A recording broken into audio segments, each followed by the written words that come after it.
Steel boots stomping, crashing the floor.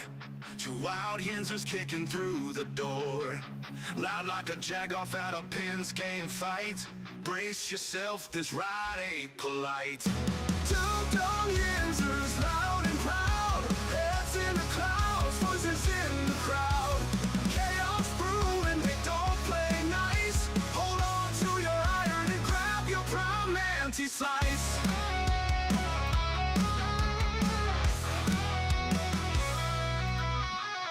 Tales from the burg with a hint of mayhem. Pierogi powered, nothing can constrain them.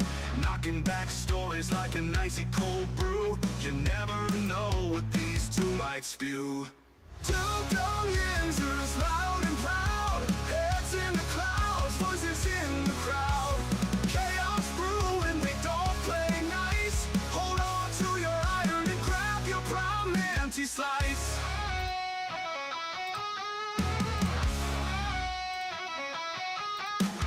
Tales from the burg with a hint of mayhem. Pierogi powered, nothing can constrain them. Knocking back stories like an icy cold brew. You never know what these two might spew. Two dumb yinzers, loud and proud. Heads in the clouds, voices in the crowd. Chaos brewing, they don't play nice. Hold on to your iron and grab your prime anti-slice. Rivers collide where the laughs always flow. Black and gold thunder everywhere they go. The madcap kings breaking every mold. With two dumb yinzers, the stories don't get old.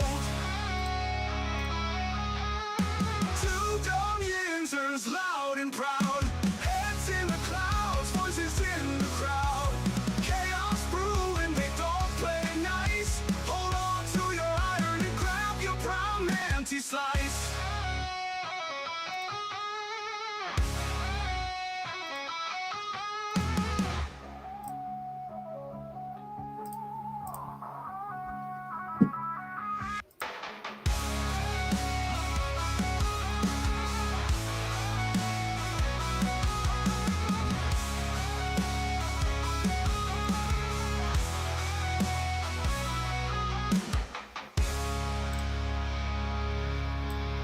Oh, which way did he go, George? Which way did he go? Good morning, everybody. Welcome back to the show. This is episode 840 of the Two Dumb Yinzers. Welcome back, welcome back, welcome back. Glad to see the board active early this morning. Good morning, good morning, good morning, everybody. Hope everybody's doing well. Hope everyone's doing better than you are, Mike. Me too. So what happened? We were getting ready to go on. I mean, literally within 3 minutes. And all of a sudden, you're stomping up and down the steps. I spilled coffee all over myself. I need time. What the fuck? What was going on down there? This, I'm not even going to show the brand. This fucker right here. I'm at this gas station. I'm filling it up. I pick up my cup of coffee like this, like I always do. The fucking lid explodes. Half of it spills out. It did in here, though, didn't it? Oh, I'm getting there. Okay. Poor lady there had to clean it all up. I felt so bad. Like, I offered to do it. She's like, oh, no, I got it. Then, I'm eating. I drink. I'll leave it there because I want to drink it throughout the show. I come down, getting ready to come on. I just happen to walk by it, sit right here by the dummy. And boom, somehow I hit it. It goes flying everywhere, coffee everywhere, almost lands on all the electronical stuff behind me, all the power cords and everything. And the kicker is, it's landed on this fucking sleeve both goddamn times, and it's sweating and annoying the piss out of me. And you didn't change your shirt. I didn't change my shirt because all right. I'm just annoyed and I'm flustered and I'm frustrated. I'm ready to go. I'm looking. But I got myself a nice little drinky drink over here. And I'm familiar with stores around here. I didn't even think that store was around here. Unless I'm thinking it's something else. But I'm not even going to say their name because I guess it's neither here nor there. But good morning. There you go, everybody. Welcome back to the show. We got a lot of things to talk about today. I know I coined today as the offense. Dan, we're going to cover the offense. I'm going to take a look at how the Steelers offense looks compared to last year. Some numbers, go through some things like this. But I think the big story, Mike, is a lot of the things that happened yesterday. Yeah. We're going to get into that a lot. We released players, we signed players, we traded players, we didn't trade players, and there's only 6 days to the trade deadline. So I think that there's a lot of things to talk about in this regard. So we're going to hit that heavy today.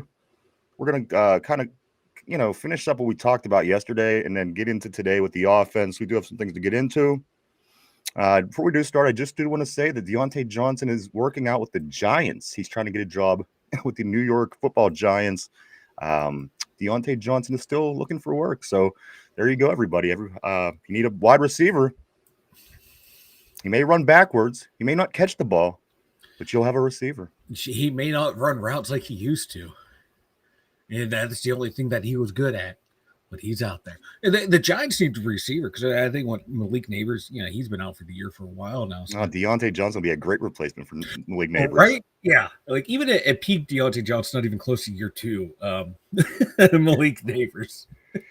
So good morning, everybody. I'm glad to see everybody active this morning. I know everybody's waiting that. I mean, we want to get this win. We want to get a win back. I hate sitting on a loss. I hate sitting on multiple losses.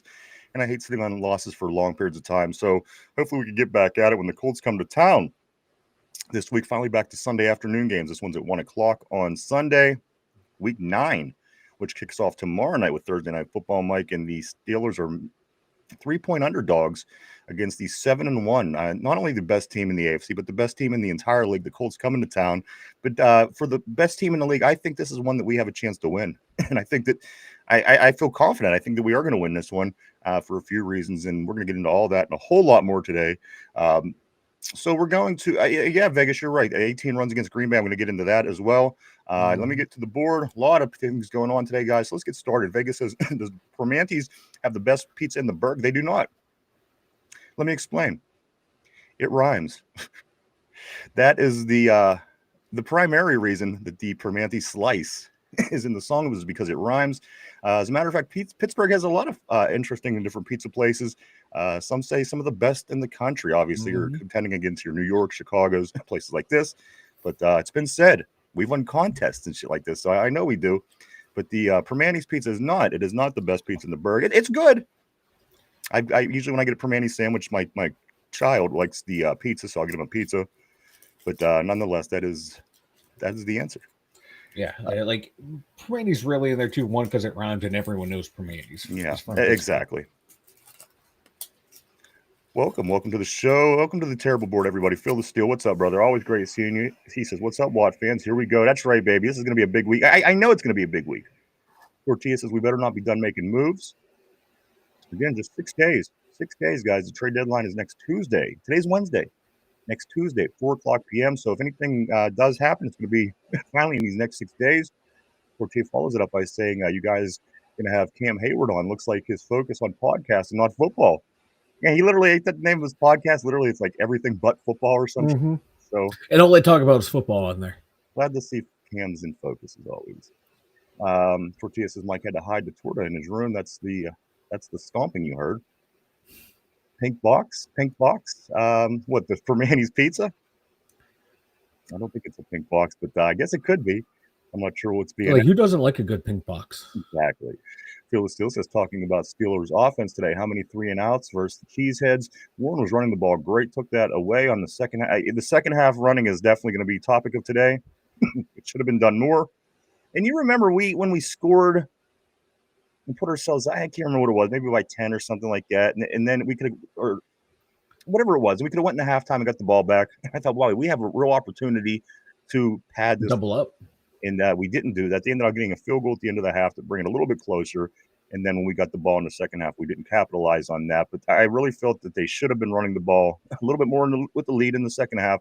But again, we'll get into that and a lot more. It's a different story. I think if Aaron Rodgers wasn't back there, I think you do run that ball more in the second half. So again, I don't know if it's live and die by the sword on that. I think because some things that are helping us, I think that with a different person, those things wouldn't help us, but you can do them with Aaron. So again, I understand the issue. There should have been more running the ball, but again, this year's been very bizarre because of Aaron Rodgers.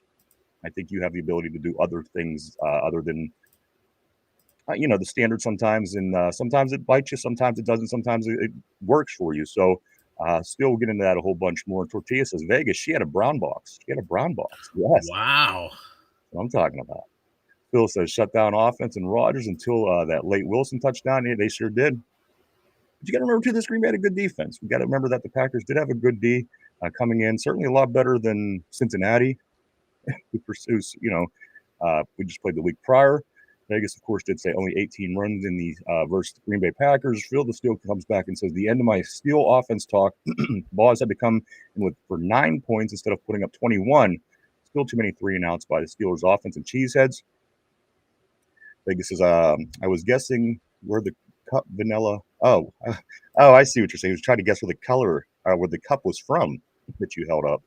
Like, so there it is. Just show the Speedway. Then there you go. Way to take the fun out of that.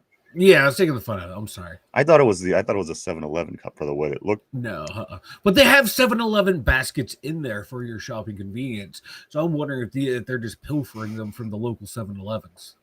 It's possible. Good morning to Mark Malone. Great seeing you on a terrible board as always, Mr. Malone. Mr. Malone says this. He says you guys see that pod not too long ago with that Lucy dude and Fireball. He called Christian Kuntz cunts. No, I didn't see that. He says, I followed up by saying, I said, who doesn't love a good Christian cunt? So there you go, guys. Who does not? Who does not? That is great. So there you go, guys. Let's get into something here. I necessarily don't think that Jacoby Myers is off the table yet. Let me explain why. Let me get into a few things here, guys. Okay. Let's start with transactions and things around the team, personnel-wise, before we get into what Mike Tomlin said yesterday and what this defense got to do. And we're going to talk a little bit about the offense today, guys. Of course, this is what's going on. The injuries we find out are this. Deshaun Elliott has the hyperextended knee. It was a bad hyperextension. He will try to play week to week, and that is what he's at right now, Mike. Apparently, Deshaun Elliott hyperextended knee week to week seemed very serious. Yeah. They treated it very seriously. Yeah. But as of right now, as you mentioned yesterday, it's going to be week to week.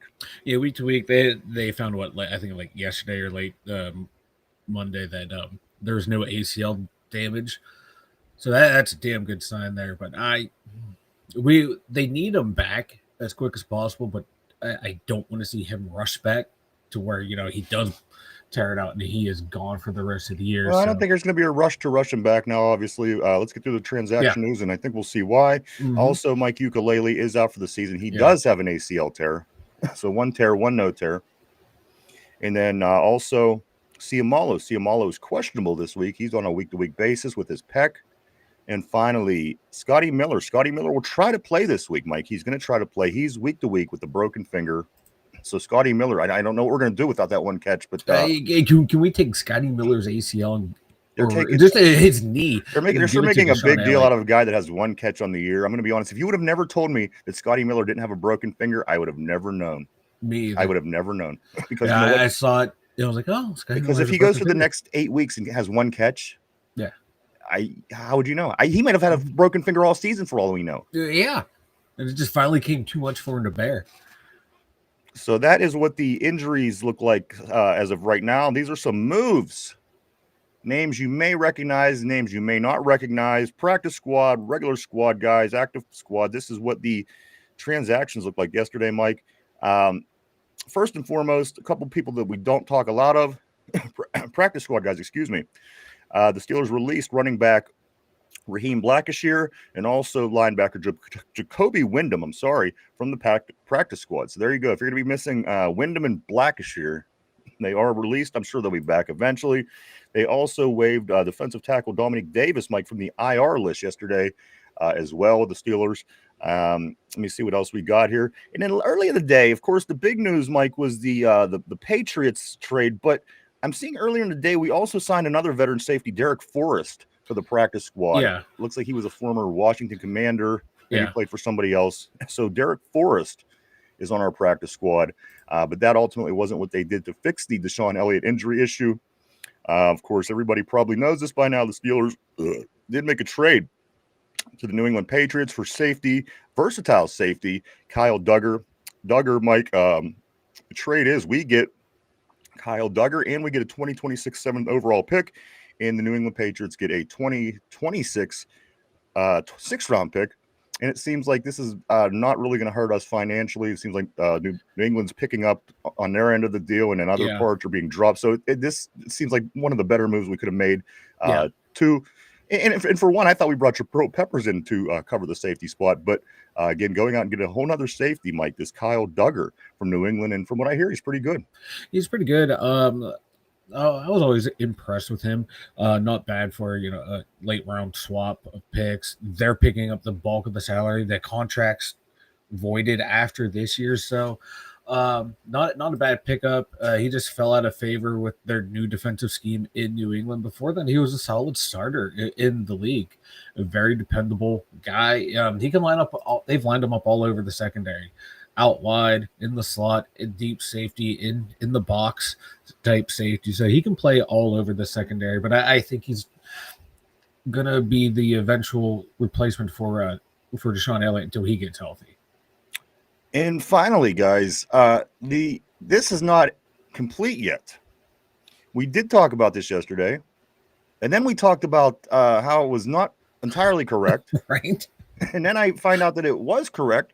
And then I find out that it wasn't correct. But here is the scoop that I have on the move, Mike, that we brought in Juan Valdez-Scantling. Well, apparently, this is the deal. If I could find it on my sheet here. Apparently, we made the move. So, but we don't intend to sign Valdez-Scantling this week, but we may eventually. So this is the up-to-date scoop that I got. The Steelers do not intend to sign Marquez Valdez-Scantling this week, but they may eventually, is the up-to-date scoop, Mike. So do what you want with that. This is why I'm saying that Jakobi Meyers is still on the table for the Steelers. I think that they like him. I think they want him. I think that he wants out of out of Las Vegas. Of course, everybody would if you're a Raider. But that is the up-to-date scoop that I have, Mike, that we, as of right now, are not signing Valdez-Scantling. We may eventually, but I do know there's 6 days left on the trade till the trade deadline. And I do know, again, Mike, the eyes have been heavily lying on Jakobi Meyers. So, again, we're going to have our eyes peeled as these next few days goes by. Maybe it depends on how Sunday goes. Maybe if we lose, we trade one way. If we win, it goes another way. But at the end of the day, guys, I do think we will be buyers. Mike Tomlin says we'll be buyers. So do what you want with that. And we're going to get into a lot more of what he had to say at his meeting, guys. But let's get caught up on more of the messages on the terrible board. Before we do that, let's see. I was talking to these Christian Kuntz, and they said Mike Tomlin needs Jesus. Phyllis Dill Ryan, please, just this week, no injury odds. Fucking please, he says. I second that. We can't afford to lose any more personnel. I've been talking to him about that off the air for years now, and he's like, "No, we got to. It's a thing." How old is Kyle Duggar? 29. Vegas says, is he one of those 18 Duggar kids? And he goes on to say, and then Tortilla says, shit, he's under 30. That's mind blowing.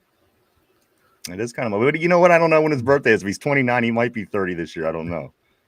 Don't get too excited on that note. And I think Derek Forrest is like 26. All right. I'm sure he won't play. RB, what's up, dude? Always great seeing you on a terrible board, my man. He says, Tomlin just said scheme is not the problem. Now you know he's the problem. I got all these quotes, dude. We're going to get into this. It's going to be a lot of fun. I hope you brought your Tomlin loving hats today. Mark Malone says, Fugger had tightrope surgery in January for a misdiagnosis from last year. RB says anyone who thinks that running two-man fronts, 68.7% of the snaps is in being ranked 30 isn't an issue. Is an issue. Tortilla says we don't intend to win this week, but we may eventually. We're not putting our hopes on it this week. Mark also says they're four-man fronts to RB. Guys, so a lot to get into today. Again, I think I got through all the transactions. Scantling may or may not be here by the end of the week. We don't know. Maybe here by the trade deadline. We don't know. Trade deadline is just 6 away.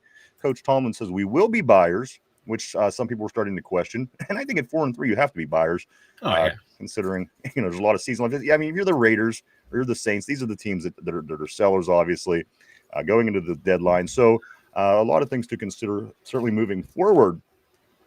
Also, Mike, as you did mention yesterday, Steelers did work out the veteran safeties, Eddie Jackson and Von Bell. That also happened, and they wisely moved on. Wisely moved on, if you will. They saw that. It was like, oh, no. Corey, what's up, dude? Corey says, what's up, guys? I don't know how I feel about the Duggar news because he was second team in New England. Still no wide receiver as far as I know. I'm still indifferent and still pissed about the direction of this team. RB says, Mark, it's not a four-man front when the edge guys are 8-10 yards off the tackles, and Mark follows it up by saying they are no 8-10 yards off, guys. And I don't know if you caught it, Corey, but we did say yesterday that we were getting Valdez-Scantling, and then we're not. So what's going on right now is we're not signing Valdez-Scantling. He will be possibly signed later on. I think we got our eye on Jacoby Myers. So again, hopefully in the next week, Jacoby could be playing in Pittsburgh, but we will see. Again, it depends. I think maybe Mike, maybe you know what I always say this though. Every time I say something that comes out the opposite, I'll say, maybe they were going to wait till after the game to see how that goes, and then we'll get off the air today, and it'll be 15 minutes, and I'll see the Steelers make a move for Jacoby Myers, and it's I have a feeling it might be Rashid Shaheed. Or Rashid Shaheed's a good option as well. I think even though the Saints didn't make the quarterback move, that could be like, okay, hey, we want to see what we have with the young guy, how he works with everyone else.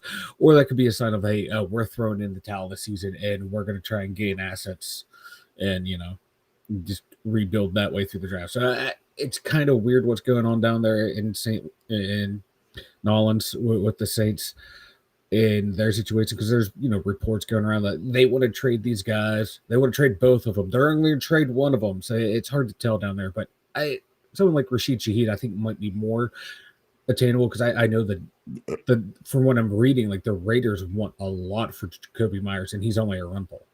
I'm seeing that as well, Mike, about they wanting a lot, but I'm interested. I'm intrigued by something that Mark just wrote. RB just wrote. He says, I was told that Myers was in Pittsburgh at a dinner with minority owners yesterday, which I can't confirm or deny. So that's interesting. If that be the case, we don't know.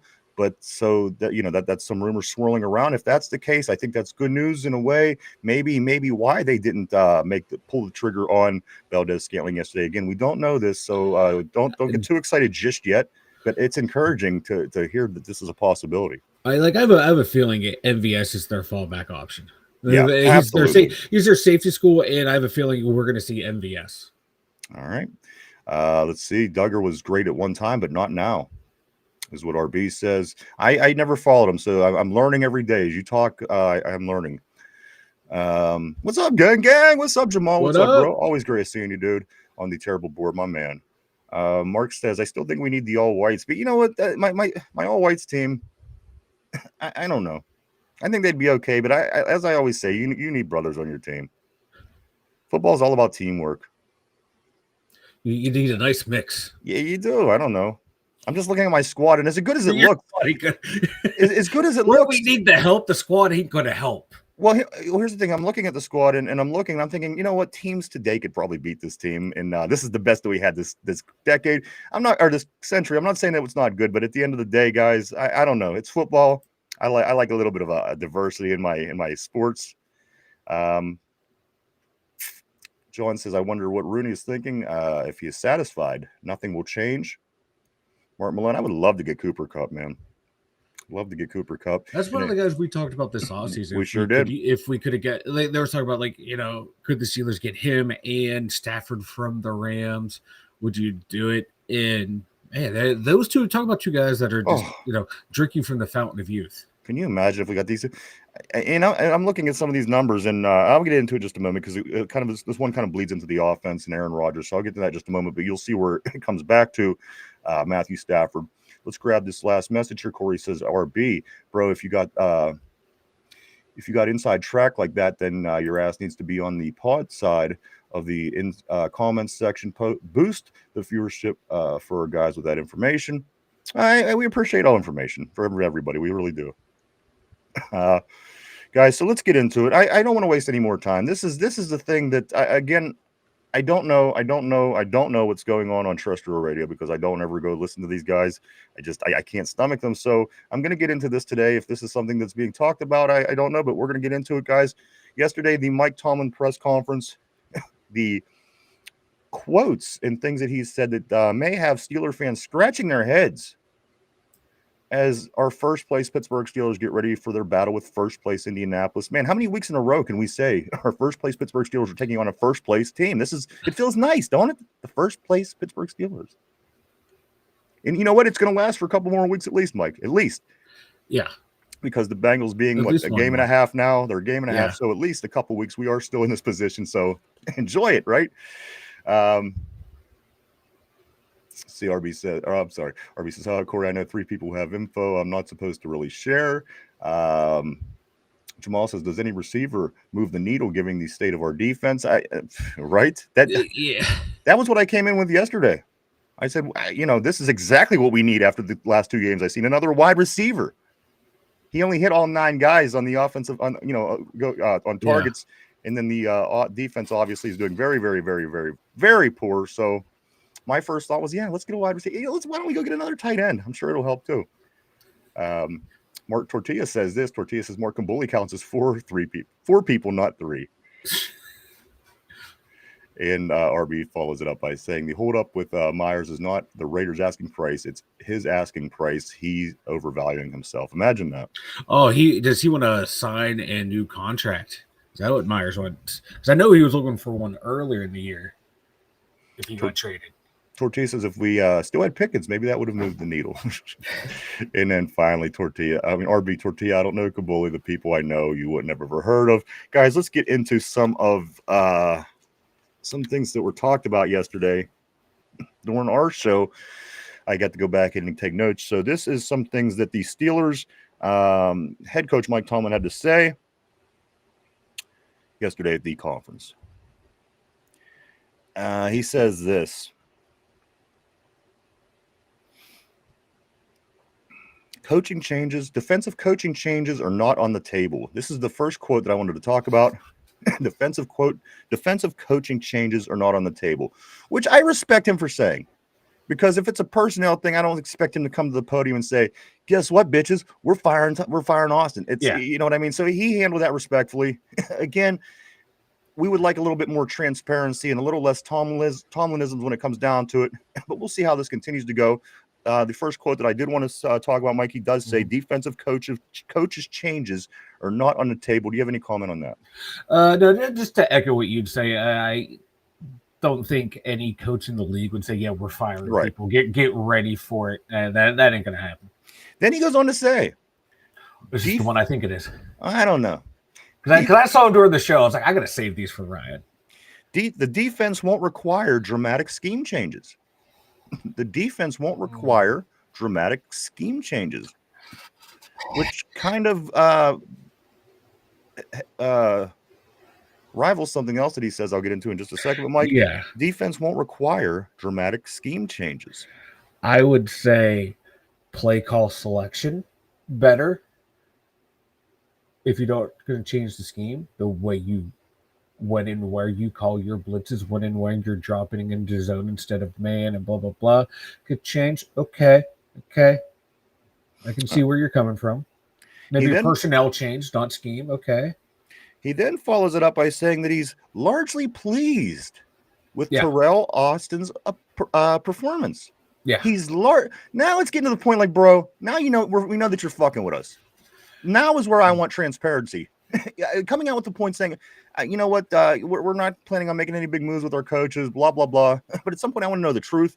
And I don't think that we're getting it because now I'm in my third quote in the quote that I just read was I am largely pleased with Terrell Austin's performance. Mike, that is a bold-faced lie. If it is not a lie, he's one of the dumbest people I've ever known in my life. Yeah. And that's kind of I was taken aback when I saw that too. And even like the quote that he marries it with, like knowing like, hey, we got to get better and blah, blah, blah. But this kind of seems similar to the quotes that he was saying before Canada was fired. When Canada, people were bitching about Canada. It's like, we're pleased. We want to get better, blah, blah, blah. So Okay. it kind of tracks similar. So, and he said, take that with the first quote that you said. Is there something in the works to where, hey, if the defense doesn't improve, Austin, you're going to be shit canned out the door the way we did with Matt Canada? Like, and if the defense doesn't improve and we still see Terrell Austin here, then these quotes are just hollow. Let me get into They more. are kind of similar to what was said with Matt Canada, but right before he got fired. You don't want to be in the same conversation as Matt Canada. That's Exactly. So, Exactly. next quote. Mike Tomlin says at the press conference yesterday, he says this, when talking about getting devoured on defense, this was his comment. They're talking about the quick passing game that we're having a very difficult time covering. He says this, quote, "It's nothing new. Quick passing game needs no adjustments. We need to make no adjustments to defend the quick passing game," is what Coach said yesterday. And these are quotes right from his mouth. So again, no twisting, no turning, no whatever. Coach Tomlin literally came out in his meeting yesterday and said it's nothing new. Quick passing game needs no adjustments. Mike, talking about the defense covering people with the fast. No. Do you want to say, Tomlin? That when you say that, you want to say no adjustments, maybe other than better execution on our end. We gotta get our assignments better instead of saying something like that and leaving it open ended to where. Like, this is telling me that he has no answers. Something needs to happen. If it's whether it's the back end playing a little tighter coverage to get the guys up front, more time to get pressure, or the guys up front to get off their blocks faster to allow the defenders a little time to cover. Marry your first part of your quote to something performance based wise to say why you don't have to change schematics. If you give a third of an answer without providing analysis as to why and then what the outcome should be, I'm convinced he has no clue. Half answers. I don't think he has an answer. I honestly don't think he has an answer. I think the answers he's given kind of go beyond the layers of actually knowing the answer to this, because again, there's other things that could be said. Let me get into this one. Of course, yesterday I talked about on the 2-point conversion by the Packers, how we had 10 men on the field. Oh, yeah, this one was golden. How I love this. I think I was yelling and screaming yesterday. This was what he said, Mike, about the 10 guys on the field in the 2-point conversion. He downplays the 10 men on the field by saying this, it happens from time to time. You know what? So does fumbling the ball away. So does, but not in that situation. In the middle of the field, Mike. That's just a bad answer. Yeah, that's just a very dumb answer. Because guess what? Losing football games happen every time. Let's just keep that in. Let's go out there with that mindset. Yeah. Fumbling the ball every once in a while. Yeah, it happens. You know what? Yeah. This shit happens. But not on a 2-point conversion. And that's in the middle of the field when defenses are running on and off. If it was a 2-point conversion, a 7-point conversion, a 15-point conversion, it wouldn't matter. The fact that this team is so undisciplined on defense, and the fact that this group of men, listen, they shouldn't be 32nd in the league in passing. I acknowledge they aren't young men anymore, but this defense is certainly good enough to not be 32nd in the league. Yeah. I mean, there's something very wrong going on right now. Again, Mike, again, by the way that these questions are being answered, I don't think that the answers are known. And again, I think this is a terrible way to kind of calm down the Steeler Nation, saying, bro, we got this. This is telling me they don't got this. No. And what's weird is Cam Hayward also had a quote something about intensity. There's not enough intensity. I'm going to get that. You hold that thought for my bad, bro. I didn't know if you saw that. But it's all the experience that you have on defense. These little mistakes should not be happening. Mike, this you brought up about Cam Hayward talking about the defense's intensity. Yeah. And I don't even know if that's it. I see a bunch of people I see people lining up in bad spots. I see people getting burned. There's a lot that's going on right now. But this right here, Mike, multiple players question the team's efforts versus Green Bay, directly countering what Tomlin claims, because he claims that wasn't the case, Mike. He feels that the intensity was there. Yeah, again, sometimes I wish what games is Coach watching? I wish he would just call things out in the media instead of keeping things in house. You're not the friggin' president. Talk to us. Yeah, so everyone stays on the same message, because players are going to say what they want to play. Yeah, they twist things and they don't tell you the truth. This is what this is becoming, and it's stupid because again, it's a football team, bro. Come on, talk to us. Tell us what's going on with our team, because here's the thing. where everyone's about to turn on your ass. You Yeah. might want to save face here by Yeah. trying to be a little transparent. Like sometimes it's okay in a setting to call people out. Just, a lot of times, it's not a lot of times it's better to hand stuff behind closed doors. But when your team's lacking effort, it's okay to call them out for it. You don't have to hold that behind closed doors because everyone can see that. Now, you want to protect a young player like Caleb Johnson early in the year, that makes sense. But this is your highest paid defense in the NFL. You don't have to protect their egos because if they need their egos protected to know they have not played with a good effort, and same with the offense too, you got to call them out. In effect, you got all your defense is 30 yards downfield, and this is a comment that was made by, let me see, Mike actually said this himself. Tomlin said this. He says everyone's agenda against the Steelers right now is to throw quick. Well, no fucking shit. If I was playing against the Steelers, I would throw quick. I know that, and guess what? I'm not even anything. How do these guys that that are professional, making a lot of money, calling these plays? How do they not know this? And again, I think the last 2 weeks proved it. And again, Mike, if we somehow stay in a playoff race here, that's again going to be the kind of game that this season that ends the season for the Steelers. Let's just say we back into the playoffs. Let's say we get into the playoffs because everybody else in the division is thinking, whatever the case may be. There's no way that we can win consistently unless they do a complete overhaul in a sense, not player wise. In a sense of game planning and execution, because Mike, this is as bad as it's ever been in Pittsburgh as far as defense. I said that yesterday. This is the lowest the Steelers defense has been ever. Get this, and you want to hear some more, guys? Get this, Terrell Austin. You may or may not know this. If you didn't, good. If you didn't, here you go. If you did, good. Guys, Terrell Austin was fired in 2018 by the Bengals after his defense gave up more than 500 yards in 3 consecutive games. A first in the Super Bowl era. So there you go. I mean, we're working about against a bunch of things here. Yeah. No coaching changes are on the table or anything like that, or any of these other quotes that I said, Mike. But Terrell Austin, literally, by number, is one of the worst defensive coordinators in the history of the game. Yeah. Let that sink in. I know, right? Awesome for us. Awesome for us. Okay, surprise, surprise. We get a shitty coordinator. Well, they finally splurged and get themselves Arthur Smith, which again we're. I think we even got him cheap too. It's been he was looking for a job. Transaction, but Mike, how many guys through the years we had a fucking can because they were the worst? I mean, Matt Canada was a high school coach barely. I wouldn't even hire him to coach my high school team.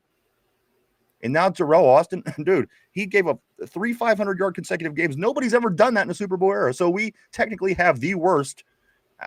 So again, surprise, surprise, guys. All the things that we talk about that come up and re-come up, and and I think even Mike and I went back and forth about a month ago because he says this is kind of getting old. But my thought was it never ended.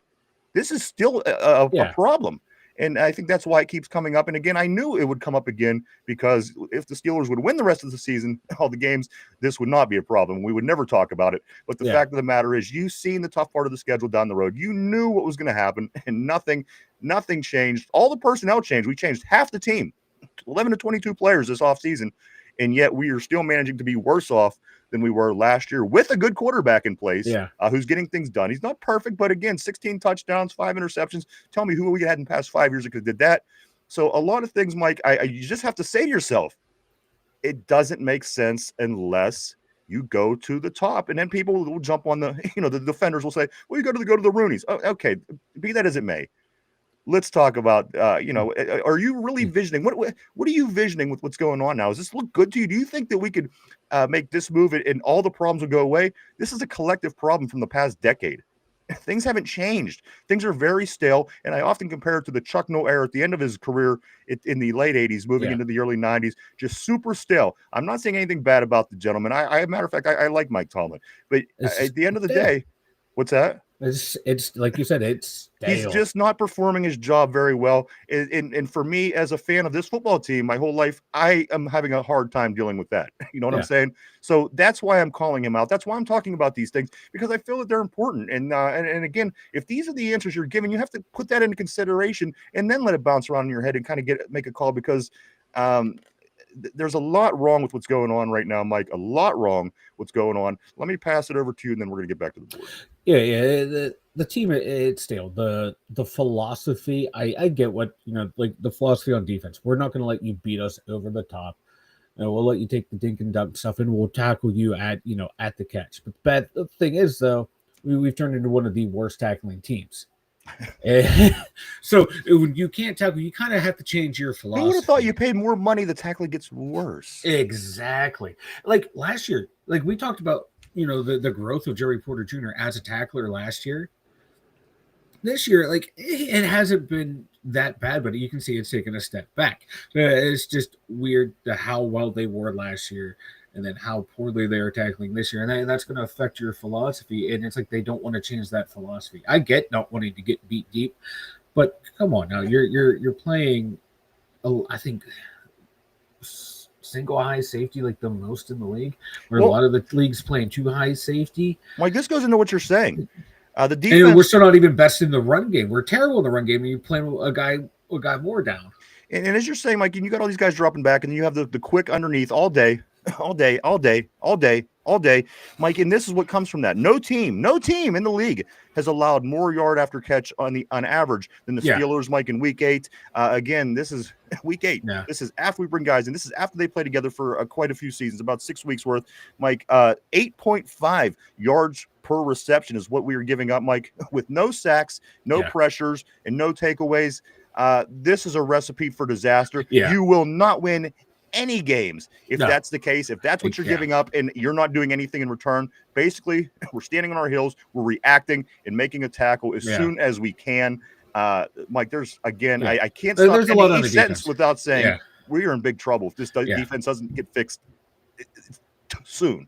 Yeah, because if you can't get pressure up front, so now you got to send more, and you're already having trouble covering. Now you have one less guy to cover, and you're still not getting pressure with the blitz. Now you can't tackle in the back end. It's just one thing compounds another because you're trying to solve problem A. Now you're causing problem D, which is exposing problem B, which is exposing problem F even more. It's just a compounding issue with this defense. And I hate to say it, the defense just needs to simplify itself. Play base zones, play man coverage, just do something stupid that these guys have known their entire lives. And then once they start doing that, let's reward them by adding more stuff. Just tone it down.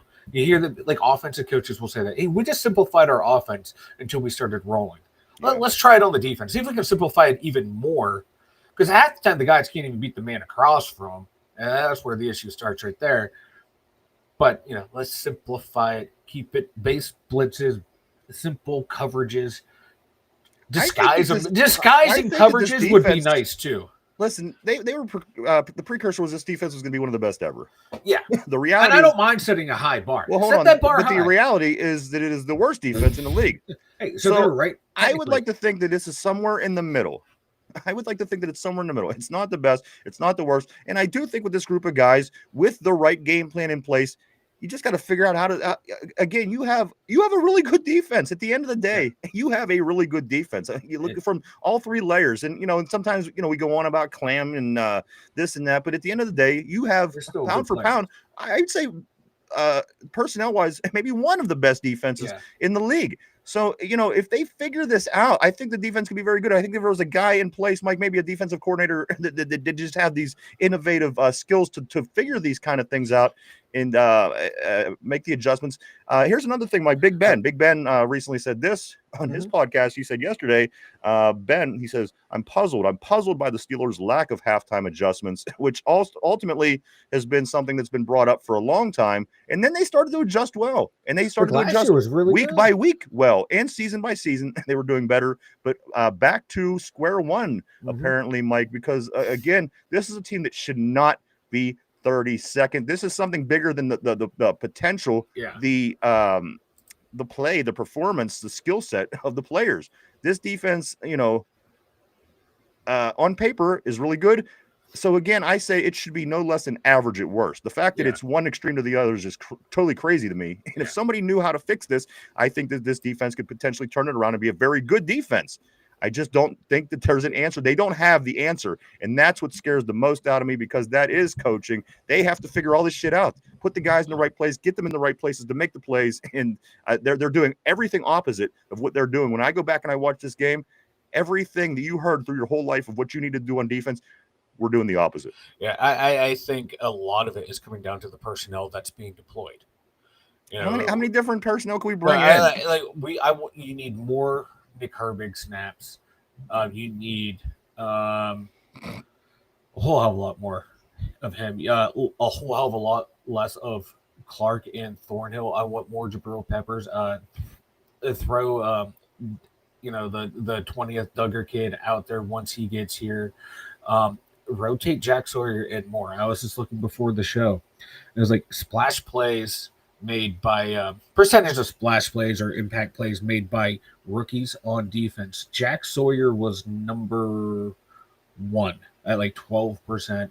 Derek Harmon was in like the top 5 at like 9%. Would you say Jack Sawyer's number 1% in splash plays? Yeah, for the amount of snaps that he's played and had impactful plays by rookies. So let's rotate him more in there. Maybe TJ Watt taking a couple plays off in like that second or third drive of the game, so he's fresher to later to go. Maybe can get him jump started again. Brandon Eccles needs to play a whole hell of a lot more. Darius Slade needs to be on the sidelines. Dare I say it? But I'm more comfortable with James Pierre out there than Big Play Slay. I think that you start by rotating personnel, simplifying the defense, and go from there because they got to figure something out. You know. Yeah, because like they're the worst defense in the league. Yeah, because if you can't, that's the only answer to all this. They're the worst defense in the league. If you can't execute, the scheme looks bad. The Saints have it figured out better than the Pittsburgh Steelers defense. Yeah, the Saints have it figured out better than the Pittsburgh Steelers defense. Keep that in mind. Come on. One more thing on defense. Then we're gonna hit the board, Mike, and then we're going to move on. We want to think about something good. Some good thoughts about the defense. Patrick Queen. Patrick Queen is the nominee for the 2025 Salute to Service Award. He is the Pittsburgh Steeler nominee, Patrick Queen. You may complain about him. You may love him. Whatever the case may be, he is our nominee for the Salute to the Service Award.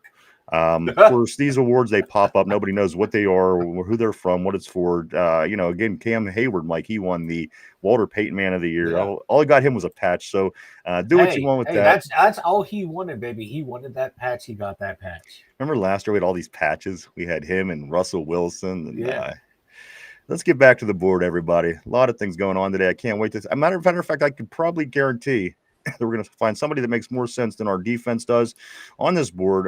They should be hiring the guys on the terrible board because I know these guys do have a lot of good answers. And I'm going to start right about, right here. All right. Not about right there. Right here. No. Right here. No. Right here. There we go. All right, I'm going to go right here to where RB says Tortilla. I don't even know Kabuli. The people I know you would never heard of. Somber says a bunch of nothing. I do want to say hey to Somber. Always great seeing you on the terrible board, bro. Hope everything's going well. Tortilla says Kabuli ate his inside info guy. Kabuli ate his inside info guy. Corey, what's up, bro? Corey says Tomlin is a fool. We're giving up dramatic numbers, so dramatic scheme changes seem pretty fucking necessary to me. And they're dramatic. RB says, I will share my college roommate is in on the Bucks legal department. Believe it or not, there are no secrets in the league. Tampa and Pittsburgh are very close. They sure are. They sure are. I do know that to be true as well. Mark Malone says, in fairness to retardation or retardlin, retardlin schemes won't matter if your 5 fucking DBs can't cover anyone longer than 2 seconds. Watt would need a pistol to do any damage to the quarterback in that amount of time. And unfortunately, it's not going to fix itself. This is going to be the problem until we fix it. So getting exposed early in the season, it certainly can be rough because, again, this is going to be the way it goes until we find out an answer and can do it consistently. So that's just kind of where we're at right now. And this is why I'm kind of, again, the flimsy answers of what we're getting is not making people happy because, again, we just want the truth. Just tell us the truth. Okay, so the other team hears the truth.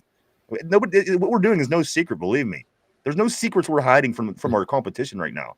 Yeah, and like RB said, there's no secrets in the NFL, and everything's on film. These guys know how to break down in film and find disguises. Like how quickly was that Minnesota defense exposed? The first 3 weeks, all you heard is like, "Oh my God, it's so exotic. You don't know what covers they're doing." We played them one time with Arthur Smith and Aaron Rodgers. Now that defense, they were bad. now that defense is completely exposed to the NFL. They know how to beat it. So then it's like, how are you going to react to it? RB says Tallman is pleased with Austin because Austin runs drills and film sessions, and that's it. Tortilla says we can't have dramatic scheme change, but we sure as hell can have comedic scheme change. Tortilla says Tallman's out there telling jokes. Follows it up by saying, "Why did the chicken cross the road? Because the Steelers' defense was on the road." Like a sieve. Real quick, back to like what Mark wants, and that just shows you how important like each part of the defense has to gel. Like if you can't cover on the back end, you can't get pressure on the front end. You can't get pressure on the front end, you're getting exposed in coverage on the back end. It has to work hand in hand. And right now, the left hand's jerking off, the right hand's picking noses. Yeah. Corey says, is Tomlin truly a defensive-minded coach? Sure, he was an assistant defensive coach, but when he was a defensive coordinator before becoming head coach, did I miss something? I mean, people that they seen his work in Minnesota, and a lot of good things were said about him. And again, it's hard. It's easy. It's easy to say that somebody's good whenever you come straight from a very good, again, possibly one of the 5 best single-season defenses ever in the Super Bowl era with that Tampa Bay team. So it's very easy to say nice things about people. And you know what? That's all you got to say is give them a few facts, and it's true. People are going to run with it. It took a long period of time before people started accepting here in Pittsburgh what some of the issues are as far as Tomlin's coaching goes. But, anybody comes in with that resume, you're going to be excited. Let's say somebody came in from we were excited because Juan Thornhill was on the Chiefs Super Bowl winning team a couple years ago. So, you just say a little bit about somebody that they did accomplishment-wise. People are going to jump on board and love it. And I think that was the case because prior to Tampa Bay, I don't know what he was doing prior to, so you just basically heard Super Bowl, short stint in Minnesota, one of the best. Bring him in. We love this guy. And I think that's pretty much how it played out. But as we see, I mean, over the, you could look back in hindsight now. You have almost 20 years, and you could look with the, look with our own minds, what's real and what isn't, and what was said and what's bullshit and what's real. I think it becomes very easy, certainly after 2 decades. But again, this is be where we be, everybody.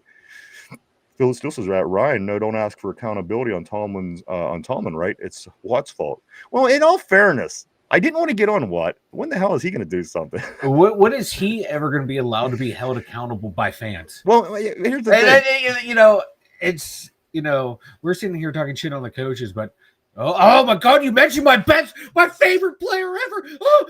I can't say that Watt is out there doing a lot while the other 10 are doing nothing and the coach is calling a bad game. The fact of the matter is the defense overall stinks, top to bottom. God. And you know what? I didn't even have this argument until yesterday when I read that Watt has four sacks since something last season, and Myles Garrett had 5 on Sunday. So, at what point is he going to stand up to being that best defensive player in the league? Yeah. That's all I'm saying. From what I've seen in the first 8 weeks of the season, he's one of the top defensive players in the league, and he gets paid like he's one of the top best players in the league. When are we going to see results from that? That's all. I'm not even bad-mouthing him. I'm just looking at all the parts and pieces. I'm trying to figure out what the hell's going on. And again, he's done minimal amounts. Yes, he gets on an tackle every now and then. And he had a great interception earlier in the season. There's no 2 ways about that. And that was not one of these last 2 games. So just again, everybody's got to step it up. I'm not blaming, and I never did blame Watt entirely. Maybe Mike did, but I never did. I'm recognizing that there's a lot wrong with what's going on in this defense right now. I don't like it. No, number 32, guys. Yeah. Pointing out a poor performance is not hating on someone.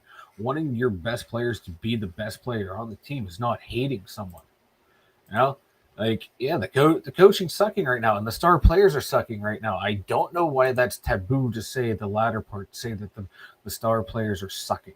I think we can say that for about 10 years. Why. I just never understood why certain players on the Steelers team are never allowed to be criticized. It just boggles my mind. I think it's sports, when someone's bad, you say, hey, they had a bad game. When someone's playing well, we said, hell yeah, they're playing a good game.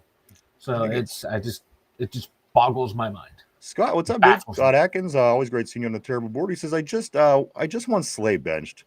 He's a Yes. liability. Put Peyton Wilson on whatever tight end they're going to play on every down. He's a coverage linebacker. Quinn could go back, could stop the run, give players specific assignments.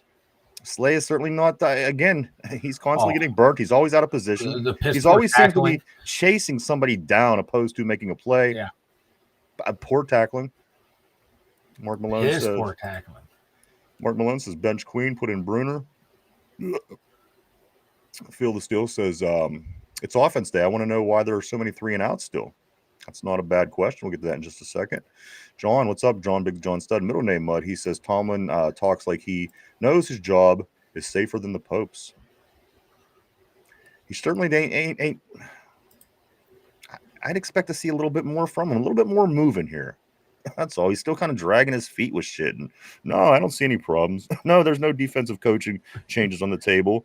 I'm largely performed with Terrell Austin's performance, is what he's saying. I'm largely pleased with what Terrell Austin's performance is.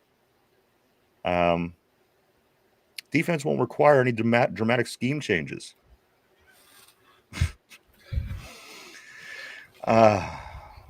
If they can't execute the scheme that they have now, you gotta change the scheme to one that they can execute.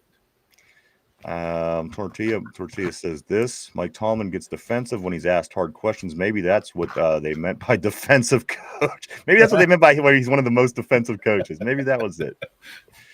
Tortilla, if you listen to Mike for long, you start to catch Down syndrome. Oh, Jesus Christ. That's a good one. That is. I got to remember that one. That's a damn good one. Jamal said the intensity was there until we started crying about penalties. And don't get me wrong, there were some terrible calls. And I do want to say this, guys. The low, what is he? Where do I have it here? Somewhere. The referee that we're getting this week, I don't know where. Maybe I didn't copy it down. I guess he is like one of the lowest flag throwing referee crews that's going to be reffing our game this week. So do what you want with that. The guy, I thought I had his name written down. I do not. Here it is. Craig Rolstad. Craig Rolstad is going to be officiating the game Sunday. He has the lowest penalty calls per week. So if we're complaining about about penalties, that should, and again, it wasn't a lot of penalties. It was just bad penalties that were called. It was a no call and pass interference. It was a guy that was laying on our quarterback and didn't get called for offsides. It was bad penalties. I don't think it was the overall amount. There was not a lot of penalties, but they were just really bad. So hopefully that improves this week, Mike, and it can come down to we don't have to sit around and worry about referees. We can go out and try to win a football game. RB says Ryan is right. Mike, don't have the answers when you're a wide receiver turned DB coach into a cover 2 system and then a defensive coordinator in a cover 2 system. You have no answer for when the cover 2 system isn't working. Jamal says, did you hear that the alien? Yeah, is that today? I've been waiting for these aliens. I've been watching this for about 3 months now. What's going on with now. the aliens? This 3i Atlas, whatever it is. These aliens. I don't know if they were supposed to be here last week, and then they must have stopped for something, and now they're supposed to be here this week. I don't think they're going to be here. Like, come on down, guys. Come on down. Have a Duquesne Pilsner. Maybe we could hire them as defensive coordinator. If they figured out how to get from one universe to another, I'm sure they could figure out how to stop the pass. What happened was they saw Derpy's titties get beamed into space, and they took a hard left. Yeah, now they're finally all right. We'll go back. out of here. Just We're make like, sure that guy's not. Make sure he has his shirt on. We'll come back. Yinder Joe, he says the defense. Great to see you, dude. He says the defense is way too experienced to have fundamental or verbal breakdowns, and if you're missing tackles on top of it, changes have to be. I agree. There's just so much wrong. There's not just one answer, and it's going to take layers of fixing. That's the thing. They're gonna fix one thing at a time. And they're going to bring in a veteran safety. They're going to bring this in. They're going to do this. They're going to do that. And then you're going to find out in 5 weeks that nothing has changed as it has over the past few weeks. And we're going to be scratching our heads. And Tomlin's going to give us bullshit. And we're going to guys, this is a 9-8 season. This has 9-8 written all over it. I think it has 8 and 9 written all over it. Might even be 8 and 9. Maybe that's what we need. Maybe we need an 8-9 season just so people stop defending such mediocrity. It's okay to be medium every once in a while. You can't be mediocre. You can't be mediocre for 20 years. That's insane. That's not being good. That's being bad. That's It's bad. Groundhog Day. This is Groundhog Day over and over. Place your little hand in mine. I got you, babe. This is what it feels like. I have a prediction. We lose this game, we will have a padded practice next week. Get back into form and tackle. And then again, he's going to show that he's really working out. He's trying now. And then they're going to go on a 2-game winning streak. This is the pattern. You lose 3, have a padded practice, and win the next 2. We're really trying now. We dropped to 4-4, guys.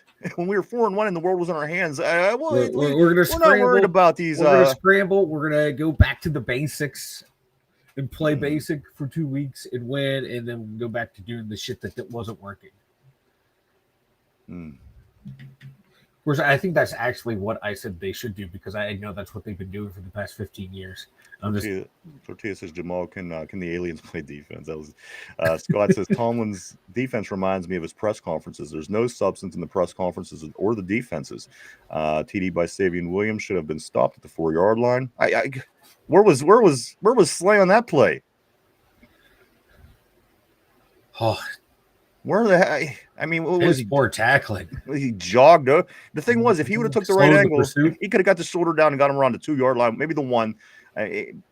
He jogged over. He wasn't even involved in the play. Jeez, oh man, that's what I'm saying. So many things, Mike. They have to go in thinking that not everything's okay. That's the problem. We're being sold this BS that things are okay, and they're not going to make changes, and not going to fix the schemes. That's not the problem. And I'm pleased. I'm pleased with what our defensive coordinator is doing. This is why this is a problem. This is why the season's going to be bad, because if they're taking this long to even admit that these are issues, this is going to be a season-long thing, guys. And again, the schedule does not get any more forgiving with Buffalo and Detroit and these kind of teams down the road. And you know what? You're going to get Lamar Jackson back for both of those Ravens games. And granted, they're not a great team this year, but obviously neither are we at this point. So you have to be concerned about division games. The Bengals already beat us once. The Browns, again, the Ravens twice. There's a lot of tough football left to be played. Again, the Steelers got the Colts. They got the Chargers, the Bills. So, guys, again, if these kind of things if we go through the motions like we seem to be doing, this could be a very long season. I hate to say it, because, again, we're going to be sitting all offseason waiting for the next one. You just want the best for what's going on right now for us, but I don't know if that's going to happen. Corey says, I'm hopeful. Certainly hopeful.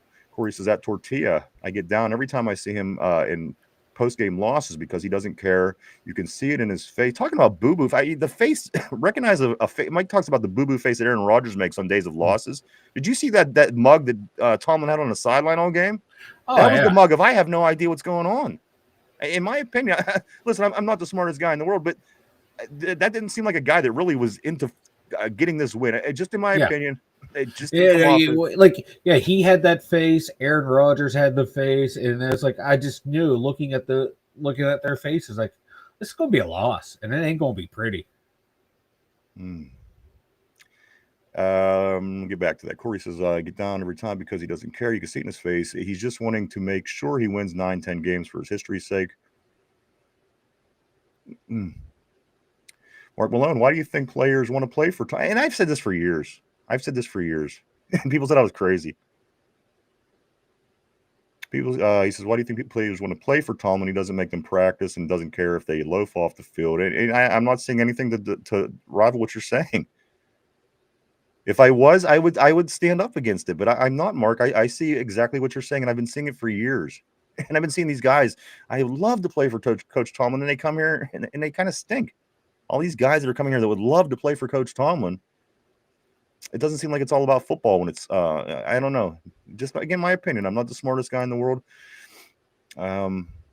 Tortilla says we are on track for 9-8. Scott says this. He says Slay pushed out on that. He sure did. Talking about quitting on a play. No wonder his numbers are getting cut down. His snaps, because come on. When you're watching that film back, believe me, you don't want to see that. Tackle and play with heart and fire. I mean, here's you're one of the guys. You're one of the guys that are lucky enough on this planet to play a starting position in the NFL. There's a bazillion kids that would love to have your job, and you're going to give up and walk and take a bad angle and not even try to make a play. I'm almost there with Slay. I'm almost there with Slay. He's been working. He's been working me. But after that particular play, with everything going on, let's say he gives up and again we win. You could sweep this under the rug and never talk about it again. But now it's magnified. Now we're hyper focused on these kind of things, and they have to get fixed. They have to get fixed. But going back to yesterday's conversation about, if J.J. Watt calls the game, we win. Guess who was calling the game? J.J. Watt. Yeah. I thought it was Chris Collinsworth. No, it's J.J. No, Collinsworth is Sunday Night Football. Yeah, didn't we just play Chris? Oh, you're talking about next game. Yeah, tomorrow or Sunday against the Colts. Oh, okay. Well, you said they. Okay. Yeah, so we got that going for us, boys. A guaranteed says that Scott Atkins is right. Wilson should shadow tight end 1 all game, but Mike can't do anything but run cover 2, cover 3 because that's all he's ever known. And despite what he says, he lives in his fears. Corey says at Jamal, they're coming back to get the Tom, and they accidentally swapped out back in 2011. The aliens. I think we're all on board for this. I think what happened was him and Omar Epps did a Freaky Friday situation, or maybe a clone, like I said with Suzanne Summers earlier in the week. Like maybe he's a clone. Could be. RB says also, ever find it funny that fucking Goof says we want someone to score. We want 1-score games. We love them. Who the fuck wants 1-score games? Seriously, this dude's made a career out of 1-score games. But like I said earlier in the week, Mike, he should be very thankful for Chris Boswell. I got to be honest with you. If any player that he should be thankful for in his career, 2 of them, Big Ben got him a lot of wins because he was an elite quarterback, and Chris Boswell got him a lot of wins because we won a lot of 1-score games over the years, and without the best kicker in the league, we probably wouldn't have had the same record that we have. So there's a couple guys that maybe he should be very, very thankful for at the end of the day. Hired Jimmy Johnson as head coach next, Vegas says. Oh God. Also, John says, I didn't think the Steelers offense would be. And you did. No, John, you certainly said that off. You're right there. I acknowledge that. You did say about this offense in the offseason, or the defense would be so bad. So they did throw a mental curve. But you're right. This is what you were saying to a degree. I mean, we weren't far off. Phil still says, even I told myself it's time to hang it up. It's over. Goodbye. Joe, I think that's the problem. No continuity in the defense, too much turnaround, and no one is getting the scheme well enough, along with being slow to react to tackling. Mark Malone, I'm going to put a resume together for that drunken street bum by my house and send it to Rooney. You know what? He just might hire him. He just might hire him. You don't know. Remember when we had that like I don't know if he was like an assistant coach or like an equipment guy that looked like a mini Mike Tomlin? I do not know. And then there would be like Mike Tomlin and the other guy that looked just like him. Maybe they swapped places. Maybe Tomlin was tired of coaching. This young guy just wanted to coach, and they swapped places. I must have missed that. I must have missed that episode. He's hanging out with Tupac, Biggie, and Elvis Presley somewhere. The real Mike Tomlin. Well, they are. They're all alive. They're all alive down in Cuba. Corey says our defense sucks because everyone got their money.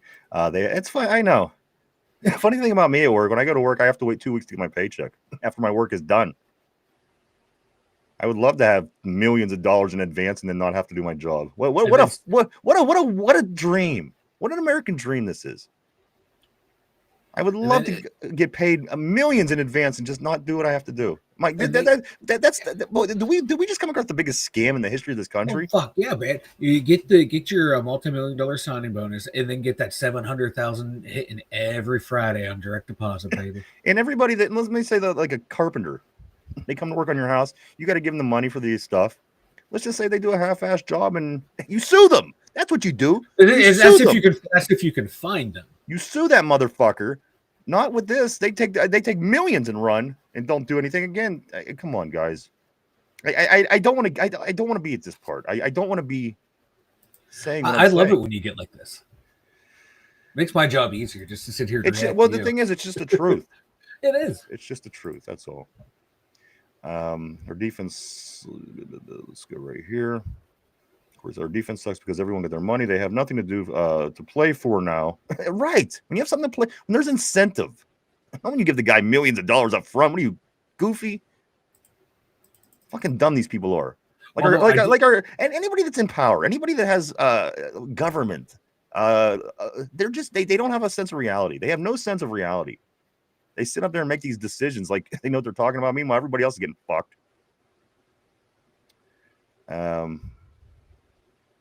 Players are actually motivated by it. It's not championships for sure. Phyllis Steele says Bobby Boucher. Bobby Boucher, no, it's time for new coaches all across the board. John says it's been death by 1,000 cuts since the Jags playoff berth and playoff loss. In 2018. That is why the hype isn't working on the fans anymore. Corey says if it was a contract year for everyone, they'd be balling. We'd be the number 1 seed team. Mark Malone, we can't cover anyone with 5 defensive backs on the field. Let's try 7. It's unbelievable. It's truly unbelievable what's going on. Scott said the problem with letting opponents dink and dunk is you end up getting dunked more than a Dunkin' Donut at a roll call at the police station. You're right, Scott. That's what happened. That's what's happening to it. I'm talking about death by 1,000 cuts. Yeah. Because if you can't stop that short thing, 4 yards, because a guy slips on a tackle and they're gaining those extra yardage, and boom, next thing you know, they're already in field goal range. Boom, next thing you know, they're already in the Heinz red zone. Boom, next thing you know, oh shit, touchdown. RB says I said it for 9 years. Tallman is a snake oil salesman, all warm and fuzzy words, no substance. Yinzer Joe says it's obvious that players are out for a big contract, not championship. Just look at Garrett. He says he wants a championship, but ultimately signs for the money. And think about Garrett. Somebody was going to pay his ass anyway. He could have went somewhere else. He was going to make bank to wherever he was traded to. I'm going to put this one on Myles Garrett. I don't think his agent did enough because now he's already crying. He hates Cleveland. He doesn't want to play there. They have no heart. Bro. It isn't like this Cleveland situation just happened overnight. The Browns have been here longer than you have, dude. You should have known what you're getting yourself into. I'm not going to lie. If I was in his situation and I saw $40 million a year. I'm looking around to see who else wants to give me that money. I want to be on a good team. It'd be hard for me to turn down $40 million a year. Not going to lie. Listen, I'm going to give me $1 million. I'm happy for the rest of my life. It's great. It comes down. But anyway, let's be on what we're talking about. Let's get back to this where Jamal, my man, he says this maybe something to kind of get us to level us down a little bit because I know he loves Tallman. Does he got a blunt? He has a Tallman fan. So let's see if Jamal can help us out. I need a little calming going on here. He says, man, the Steelers could use an elite safety and big physical receiver in his prime. Oh wait, we traded both for nothing. You know what we had, didn't we? Yeah, he's not lying. We had both of those things. We had a franchise receiver who could have been the number 1. Even with DK Metcalf on the team, obviously with Pickens. And again, Minka, say what you will, he's been on a decline, hasn't been making the splash plays. But at the end of the day, he's still a top safety in the league. He's probably going to move at the deadline. Somebody's probably going to get a great safety, and he's probably going to be making splash plays soon. But you're right. We had some of these pieces in place. So again, I think it's just ultimately a bigger problem, just an overall problem of what's going on with the team. Mark Malone says we're getting smoked in 1.5 seconds in the secondary. This is isn't about pressure up front. You're right. There's not going to be any pressure. You have to make up for it on the back end. You're right. And in 1.5 seconds, talking as we said, as John said, death by 1,000 cuts. Yeah. I mean, every 1.5 seconds we get cut. Yeah. And then at the end of the game, there we are dead on the field, bleeding everywhere. Yeah. If you cover on the back end, you're going to be able to get pressure on the front end of the defense. Scott says, start Eccles in place of Slay. I just can't believe players can't hold for 2 to 3 seconds. It's insane to me. Right. And okay, maybe they're older, but they were once, not 100 years ago. Last year they both played couple years. We were winning a Super Bowl with Slay, and we were, 3 years ago, Ramsey's winning Super Bowls. I mean, these guys were in their prime very recently. It isn't like these are old men. Yeah. Ramsey didn't have like a world beater year last year, but he had a pretty good year last year too. And it's just. RB says this. He says Tallman ran LeBeau out of town because he didn't want to do what Mike wanted to do. What makes you think he respects another defensive coordinator who's worth a wet fart more than Dick LeBeau? I'm on record as saying I was happy when Dick LeBeau left. You're the only person in the planet. I gotta be honest with you. His defenses were starting to get torched too, man. They were starting to give up. Getting us way better than what we're doing now. I mean, come on. like the dreaded 3rd and long. And their you teams were prefer starting what to we pick have up going it. on? You prefer this? No, but to say like his ladder defenses, they were starting to get exposed. You have a bad year every once in a while. Come on. And they were starting to get exposed. I know that his defense has got us to Super Bowls. I know they oh yeah, he was a great coordinator, but he was at the end of the line. But yet you won't. Okay. And I'm on record saying it's time to move on from Tom. Finally, I mean, it's only taken, No, I said it last year too. Like, if we can get a coach, let's do it. But you were still on the fence, though. You still fought a lot. No, I'm saying if they want to do it, oh yeah, because it's fun to fight with you. We're not fighting with me at all. It's fun to fight with the board too. See, I take an approach to where I win either way. So yeah, I know you do. I know you do.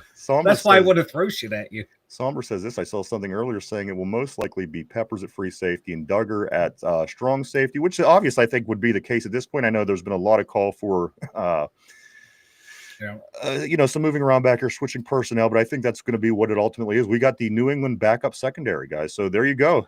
This was the New England backup secondary. If you're happy with what New England is doing now, you have the guys that were playing behind them. So there you go. This is the work it's been being done to improve. So there you go. Somber says maybe Nick Farball can't remember. Also, let's see. I'm sorry. Yes, Jamal. He says bench TJ and let him know he's absolutely. I agree. I agree 100%. If the dude is not doing anything production wise, how is he any different than any other problem on the team? Sit his ass. And why does this guy ever have to be on the sideline every third play? Maybe he's not worth a gazillion dollars. Maybe a guy that's actually available in the most important parts of a game might be more valuable to me as a team, and I could give him more money. But no, we pay back asswards, and we wonder why we have the worst defense in the league. I mean, this is not rocket science. It's football. How is this such a problem? And, it isn't, you're not paying the guys minimum wage to figure these problems out, these coaches and coordinators and everything else. I mean, they're millionaires too. Geez, we're in the wrong business. Fuck, we're in the wrong business. We made the wrong turn, Mike. We should have took the detour. We should have taken the detour. I blame Derpy. Somber says, not for sure how I feel about Peppers at free safety. He's not a great cover guy, but maybe he's better than Clark and Thornhill. Anyone's better than Clark. John, I'll take him. There you go, Mike. I didn't read the comment, but I see it says Mike is correct. So I don't know if this is you or Tomlin, but I do see Mike is correct. You may want to pay attention. I'll take it. John says Mike is correct. They have to change the players to fit the scheme. Stop thinking Slay and Ramsey could cover man-to-man. Play DBs and linebackers by ability, not their contact or personalities. Fuck their feelings. You know what? Again, something easily swept under the rug if you're winning. If we find ways to win these games, all these thoughts are under the rug. But now they're forcing it. And that's why it seems like people are coming down hard. But we're not. Just that's why I think 30-second, Mike, this is the worst defensive performance in the history of our team in Super Bowl era. This is why we're bitching. This is why we're calling for heads. Not because we just want to come on. When we're winning, it's good. I would cheer for every single player. But the fact of the matter is, Mike, it's very stupid. What's going on for the 24th time today? Things are really bad right now with this defense. Yeah, they got to start keep moving Ramsey around. He can't be a static, follow the number one guy around.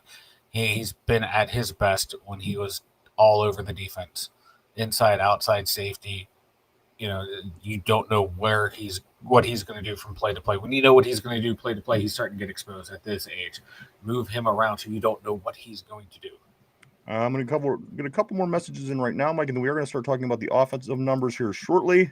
Scott says, Highsmith is overpaid. TJ is overpaid. If the Steelers spent as much on offense as they do on defense, they would win playoff games. We'd be scoring a lot of points and we'd have top players on the offensive side of the ball, which at this point, maybe that's not such a bad idea after all these years. Just keep going out and getting more offensive guys because the offense is trending in the right direction. We survived with Kenny Pickett and Mitch Trubisky, and like I said, Mike, the results were better. At this point, we are behind where we were last year with supposedly replacing 11 of 22 starters. So it wasn't supposed to be like this. Was not. Somber says if we had a mediocre defense, we'd be blowing teams out right now. You're right. We're 32. Yeah. It doesn't get any lower. But yet we have no problems to fix any. Come on, these aren't issues, and we're perfectly largely pleased with our defensive coordinator's performance. So scoring defense. And let me get into one more thing. Yeah. What's it going to hurt him to say this? Nobody thinks that our defense is good. If he gets on the microphone and says, you know what, I am not pleased with the way things are going on defense. We are going to make the proper adjustments, and we are going to make the situation better. He's talking like, again, it's political bullshit. And again, you know, I'm largely pleased with Terrell Austin's performance. So, you know, he's either protecting his guy, or he could be honest. So again, you know, consider that. Yeah. So real quick, the defense last year was 7th in scoring, only giving up like 20.8 points a game. This year we are 22nd. And I understand 5 points a game. So yeah, a mediocre defense, we would be a really good team. And I understand sticking up for your friends and your workmates, but this is extreme, guys. Again, the Steelers have never had the 32nd defense in the league. That's a little extreme. Never in the Super Bowl era. John, bench Slay, move Ramsey to safety, play Trice and Bishop, let the players know everything is on the table. No, everything is fine, apparently. Nothing is on the table. Everything is we're not worried about this. I don't believe it. I don't believe what's going on. Also, he follows it up with say, no job is safe, take snaps away from TJ. Again, I'm for it. TJ, you know, he's just as here's the thing. With the money that he makes, he should be held on a higher, held accountable higher on a higher level.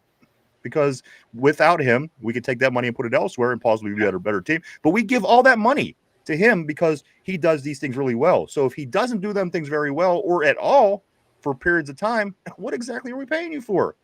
The team is, it's in quicksand because, again, this money's tied up in you. And I'm sitting you out because you're not performing well. It's not good for anybody except for TJ Watt, the guy that already got his money in advance. So, again, kind of going back to what we were saying. Christophus, what's up, dude? Always great seeing Christophus on the board. He says this: if you want to see changes, get rid of Slay and Chuck Clark and play JPJ, Corey Trice, and James Pierre. And even a Beanie Bishop, Mike, who's getting a bad rap these days, but still came in and got a handful of interception in his rookie season last year. I wouldn't mind taking a look at that either. What's it going to hurt at this point? Exactly. Like we're the 32nd. Hurt? We're the 32nd defense in the league. Anything at this point ain't going to hurt. Nothing could make things worse. No, nothing could.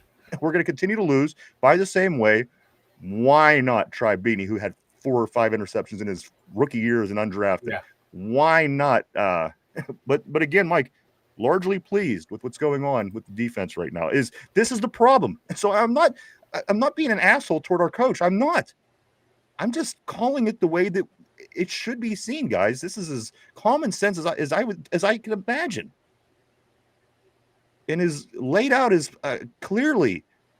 I mean, does it seem that I'm trying to twist and manipulate? Not at all. I'm giving you exactly what you're seeing on your TV screen every Sunday, and it's not making a lot of sense to me. That's all. We've been doing this for a while. All of us, everyone on the board, us. I've been watching the Steelers for almost 40 years. We're not dummies. Joan says TJ has 4 sacks in his last 17 games. Garrett had 5 last Sunday. He sure did. Vegas says 4 years, 180 for Hutchinson. Yeah, I just saw that contract. Holy shit, the Lions are signing everybody. Lions are doing the right things up there finally. It's finally looking like a real football team in Detroit. I got to give them that. Still haven't won fuck all, and I love every time they're winning a lot more than we are, man. Winning a lot more than we are. Still losing. Lost in the first round of the playoffs, man. Just like us. You think do you think we're as good as they are, Mike? Do you think that we're going to win that football game in a couple weeks? Oh, fuck no. Okay. All right. No, we're not. No, God. No. Okay. I was just trying to see where you're falling here. Okay. But what I'm saying is like they're falling short in the playoffs too. Well, like 31 other teams do every year, but but I understand what you're saying. Point taken. Yeah. Point taken. I didn't expect them to win a Super Bowl last year, but overall, I think they look better than us. I don't think anybody could deny that. They win more games in the regular season now. Yeah. They're a better team. Oh, they are, yeah. Corey says they stopped for Polar Pops 5 minutes. 5 minutes to them is a week for us. Scott says the game was flipped to the Packers offsides, no call, and then the ensuing push off by Kraft, 59-yard play that took Elliott. Players need a ball check to make sure they they even have any. And you know what? I made a statement earlier. I'm like, I'm not going to blame penalties, but those were two big penalties in the game. If the fact that we lost by 10 points comes down to those two penalties, I would accept it. The fact that we lost by 10 points, two scores, those two penalties were not the difference in the game. So I'm not going to continue to harp on them, but I acknowledge that they were bad non-calls. Again, you can't have a worse call when a guy literally is pursuing the play, pursuing the ball, and the ball is still set on the ground by the center. This is undeniable. The fact that it was missed by one of these all great referees in the NFL, come on. These know-it-alls. Phil the Steel says this right here. He says, love how Ryan is holding back. I know he'll explode soon. I've seen it. It's coming. You know what? It's getting there, dude. Every week, it's getting a little bit closer. I like to have an end of the season where I don't blow up. I like to end the good for us for once. That would be nice. Mark Malone, we just have to hold the other team to 30 points or less, for fuck's sake. What are you thinking, guys? Come on, this is easy. All we have to do is hold them to less than 30. Get them to 25. We have a stellar chance. Mark Malone, he follows it up by saying, "Is that too much to ask for Tomlin's $165 million defense? We'd hate for them to have to stop somebody. We'd hate for them to have to hold somebody for less than 30 points. Exactly. For the money that we pay. Again, we're getting screwed. You're getting robbed as a fan. Whether you show up to the game and pay money into that, whether you buy a sweatshirt with their logo on it, whether you invest your time and your energy, you're getting screwed. Say what you want." John says their plan was to bank on some old-ass guys to play like they were 5 years younger, a mistake that would be hard to fix midstream. Yenter Joe says Steelers' upcoming schedule has the potential for them to lose 7 to 9 more games. They better pull their shit together. And the thing about the Steelers, they do eventually get their wins, and I acknowledge that. I can't imagine that we're only going to win, but it's not going to be good at this point. It's not going to be pretty. It's not going to be pretty at all, because it isn't pretty when we win. So come on, we're losing, so it's even less pretty. Yender Joe says, I'm sorry, I did just get that one. Phil Steele says, I said the Steelers were going 4-12. Hey. And then he changed it 4-13, of course, for the 17th game. Can't fix age or lack of talent. You could have always been born 5 years early or later, right? That would fix everything. Mark Malone said 13-14. Well, you know what? A lot of people were feeling optimistic early. I was too, until 2 weeks ago. I was feeling really optimistic, actually. I thought, well, we just might be able to win some football games this year. We got players, guys. Phil's saying it looks more like a 6-11 season. Epps and Tomlin in face-off too. Omar Epps. Yes. They got the same big old bug eyes. I think Tomlin went on to go have an acting career, and Omar Epps want to try coaching. Yeah, maybe that's what happened. We're going to see Tomlin in Juice too. It'll be Tupac's hologram and Mike Tomlin this time. I'd have to go back and watch the old episodes of House to see where they line up with the Steelers and if there's any correlations between we start going 500 and when the acting on House changes. Mark says if we had some illegal aliens at DB, they could probably cover the other guy. Hey, Jen, what's up? Always great seeing the Jenster. Oh, Jen came back. She finally got done celebrating her Green Bay Packer victory. Oh, yeah.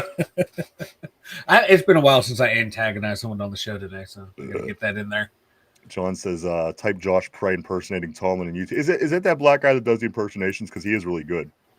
He's funny. My God, when he does like the green screen where he's acting like he's in front of oh, God, he cracks me up. Yeah, he's funny.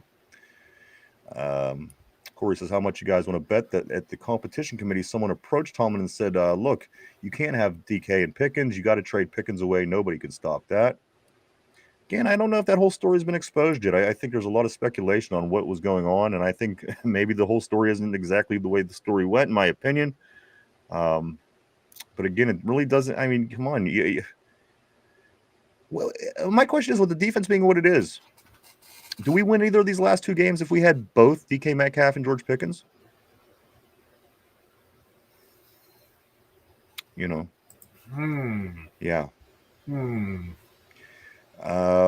Maybe. Maybe this one against Green Bay with some of those contested catches that DK dropped.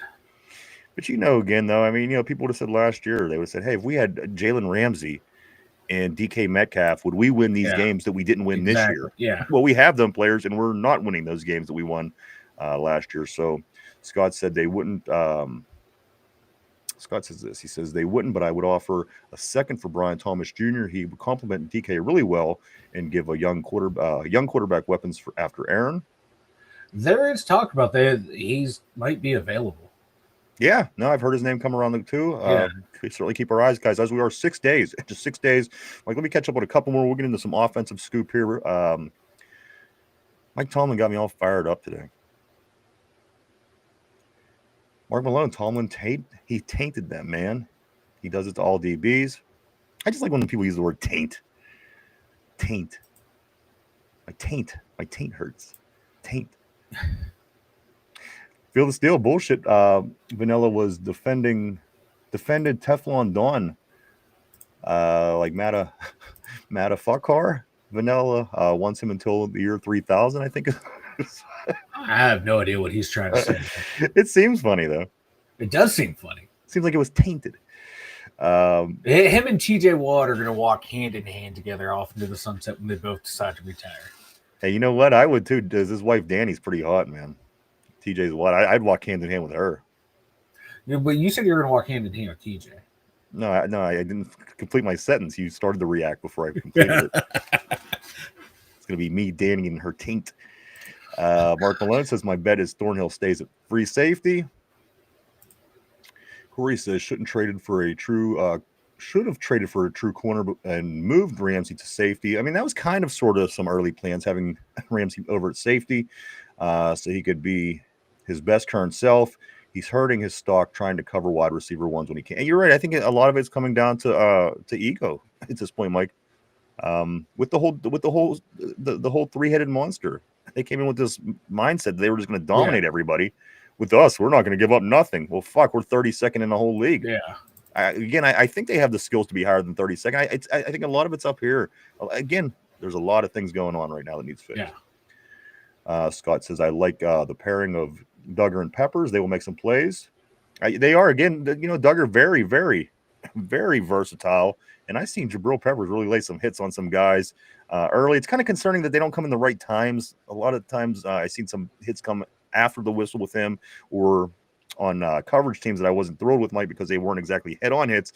So as long as he plays smart, maybe that's why Jabril Peppers, I don't know. I don't know why, why he is going to be our starting safety in a week, and nobody else was picking him or taking him or anything like that.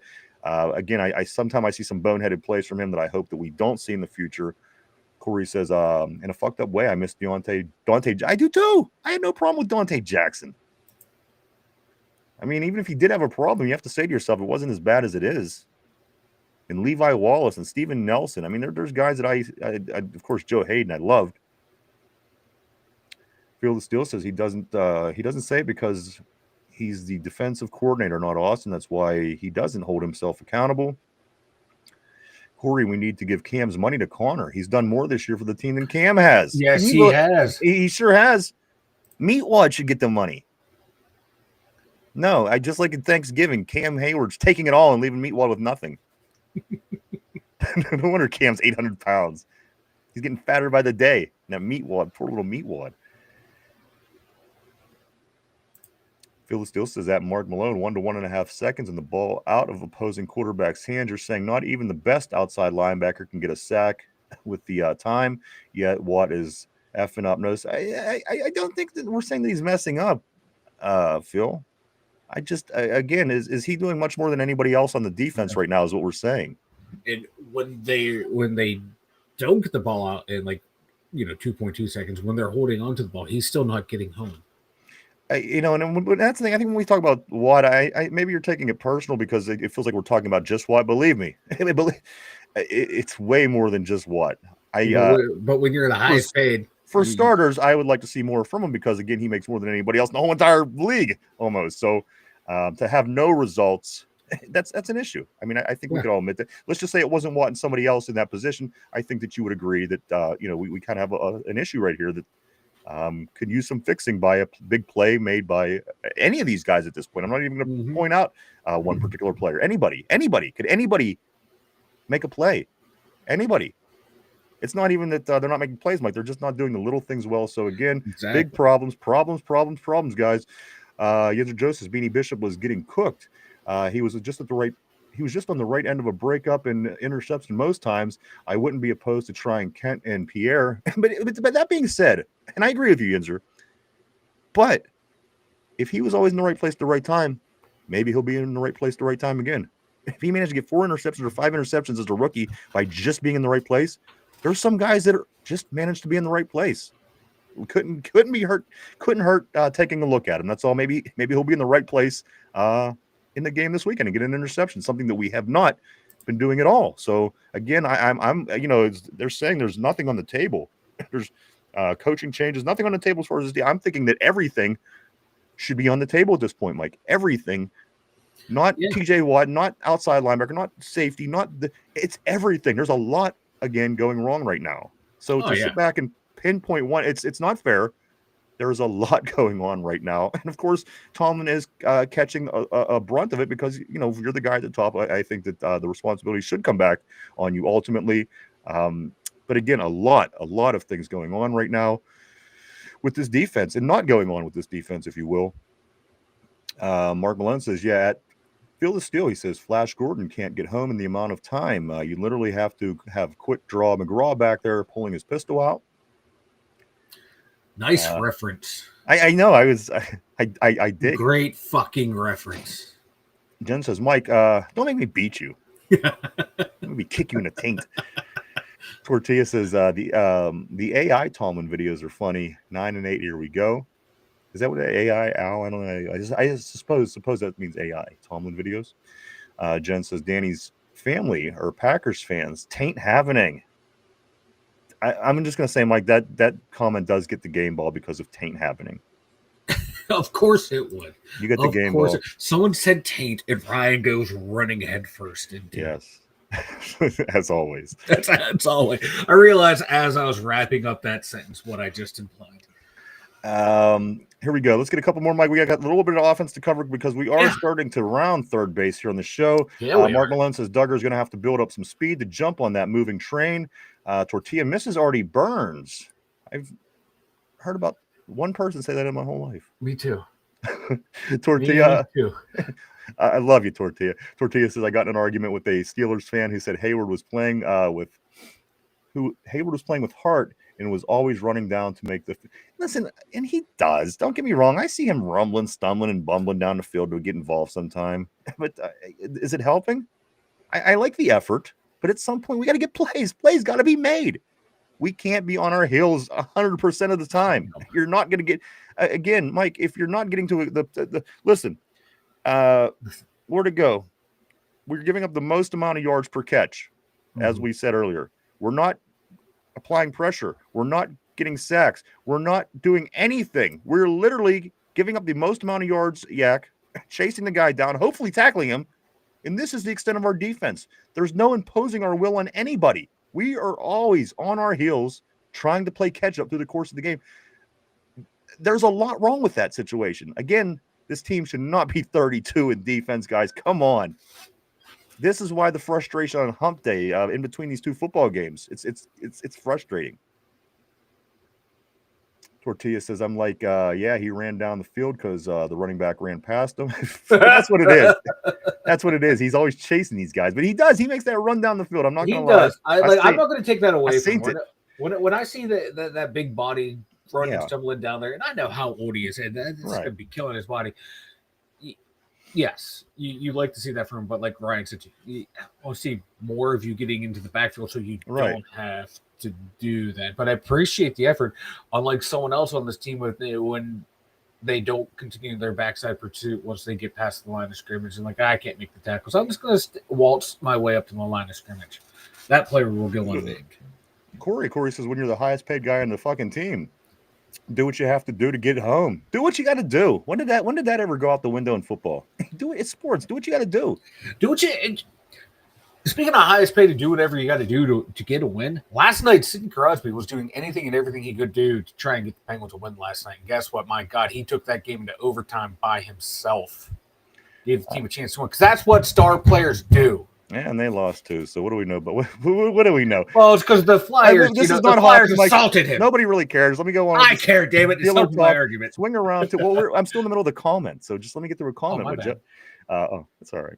Now that I know I'm cutting the board off, I apologize. I thought I was just cutting you off. He said, swing around to the middle of the where the center, the tackle isn't getting over that fast. You're right. They're just not doing anything well. That's the thing. There's problems. Corey TJ just runs full speed from the same spot after snap. I know. I thought they were moving him around. I certainly see him lining up in that same spot every play again. But and when I thought they moved him around, he was on the sideline. I thought that they moved him around. I was like, oh look, they moved. No, he's not in. TJ runs right here. Okay, yes. Corey says TJ runs full speed from the same spot after the snap. He's not spinning. Try some Debo shit and get low and leverage yourself around the tackle. Do something. He's doing the bare minimum, and I think again, I don't think that's a stab at TJ. It's an overall stab at this defense and this team. But yes, ultimately, yeah, come on, got to make a play at some point, guys. You can't go week after week not making any plays. That's a win. Not acceptable for $41 million is what Corey's saying. And finally, Scott says it's not called a taint, it's called a Wonka because it's under a willy and it lives above a chocolate factory. I may just share the game ball between Jen and Scott today. Yeah, that's a good one. All right, guys. So this is what we were going to talk about, Mike. I did initially have on my list of things to talk about as far as the offense goes was should we have ran more in the second half? We touched base on that. Being where we are with time, I think I'm going to just go ahead and move to my next point here, Mike. This is what they're saying in Indianapolis. We're talking about our offense now, guys. We're moving the ball over to the offense, finally giving them a chance because the defense has been stinking it up so much. We're going to pass it back to the offense, Mike. The Colts are saying this. The Colts are worried. They're worried of the matchup issues with Darnell Washington because they're saying he's either a completed pass or a pass interference. So, for a guy that didn't really have anything thrown to him last week, they are concerning themselves with the 6'7", at least a 300-pound guy. Let's be serious here. They're not giving you his correct weight every week, but they are concerned, Mike, about Darnell Washington saying that they're saying he's either going to make the catch or it's going to be an offensive or it's going to be a pass interference. Well, hopefully this week, we swing back around to targeting him more. I think agree. The last two games, we kind of went away from it. I understand the week prior when we got Frymuth involved and he was just tearing up the team. And Darnell had some good catches in that game too, but they got to get back to Darnell in this game because, like they said, it's a completion or a pass interference. And when he catches the ball, Ryan, like you said, he falls forward. He's going to gain you an extra 4 yards just by falling forward. Right. So get him involved early and often, and don't abandon the run. And what's always been my thing with running backs? Fall forward. Fall forward. If you got a running back that don't fall forward, get him the fuck off your team because he's not worth it. If you got a guy that naturally falls forward, as a matter of fact, at any position, keep that guy. He knows the fundamentals and he plays the game right. Again, Mike, I agree. He's almost 3 yards worth of football field. Yeah. You know what I mean? That's 9 feet and 3 yards. So I mean, the guy, he falls forward. He's automatically picking you up. His wingspan, he's getting you 3.5 yards just by falling. So he's got to be a big part of this offense, Mike. And again, I know that we're moving the ball around, and it is a good thing to get the ball in a lot of people's hands. And Aaron Rodgers is doing it very well. But get this, one thing he's not doing very well is getting the ball to the sticks. Mike, getting the ball past the sticks. He is the second to last quarterback. Granted, he has 16 touchdowns. Granted, he only has 5 picks. Granted, we're winning games because of Aaron Rodgers. But if we want to improve, if we just want to dissect what's going on the offensive side of the ball, Mike, Aaron Rodgers is next to last when the ball, getting the ball to the sticks. Mike, the best, Matthew Stafford. Yeah, a half of every throw he makes is at least to the sticks. Aaron Rodgers, second to last in the whole entire league of quarterbacks with getting the ball his passes at least to the sticks, which we And- see a lot of time when we're trying to get that first down. Yeah. And you need a 7 and they pass at 3. Mhm. And It was, and that's correlating to the stats too. We're only passing for like 202, 203 yards a game. right. That's 19th in the NFL. And speaking of Stafford, LA's third in the league with like 257 yards passing per game. So like Aaron's not that downfield guy anymore, but you gotta take your those intermediate shots when they're there. Like we did against the Bengals, the Pat Fryer man. You saw how effective those plays are. You got to hit those, man. So what I have, But like you said, those 16 touchdowns. It's a weird what they got going on. do you hear how I'm not complaining about the offense as much? Is it a perfect offense? No. By far. But if you're trying and putting the effort in and making moves in the right direction and progress, we're not going to bitch as much. This defense and Mike, what's going on right now with everything that we talked about in the first hour and a half of the show, this is why we're bitching about it. If they would make a play every now and then, if they would stop a play every now and then, if they would any of the things that we complained about, the complaining would go down on the defense. This is exactly why I'm not complaining, Mike, because the offense is scoring. They're finding ways. They are better. They are improving. They're scoring touchdowns, which we haven't done in quite a few years here. So again, it feels like we're really coming down on the coach. It really feels like we're coming down on coaching. It really feels like we're coming down on the secondary and on the defense, especially. But if those things get fixed, Mike, you don't complain about them. You're not going to hear that as much. This is not on us. This is on them. Fix the problems. Start finding ways to not be the 32nd best defense in the league. People will lay off you. I promise. I promise they will. For the highest paid defense, $165 million, you're last in the league. You wonder why people's talking shit. This is exactly why. It's not for this reason. It's not that reason. It's because this defense stinks is why people are pissed right now. Mike, let's get into this. This is going to be the last thing that we do before we start wrapping things up for the day. I'm going to give you the comparisons from our offensive numbers compared to our opponent's offensive numbers and see how we fall. This one's interesting to me, Mike. Right here, we're scoring 25 points a game. Yeah. Our opponents, 25 points a game. Even, not even 25.1, not 25.7. We're both scoring 25 points a game. Total points scored by our offense so far this year, 175. Total points given up this year by us, 175. Total touchdowns by the Steelers this year, 19. Total touchdowns by our opponents, 19.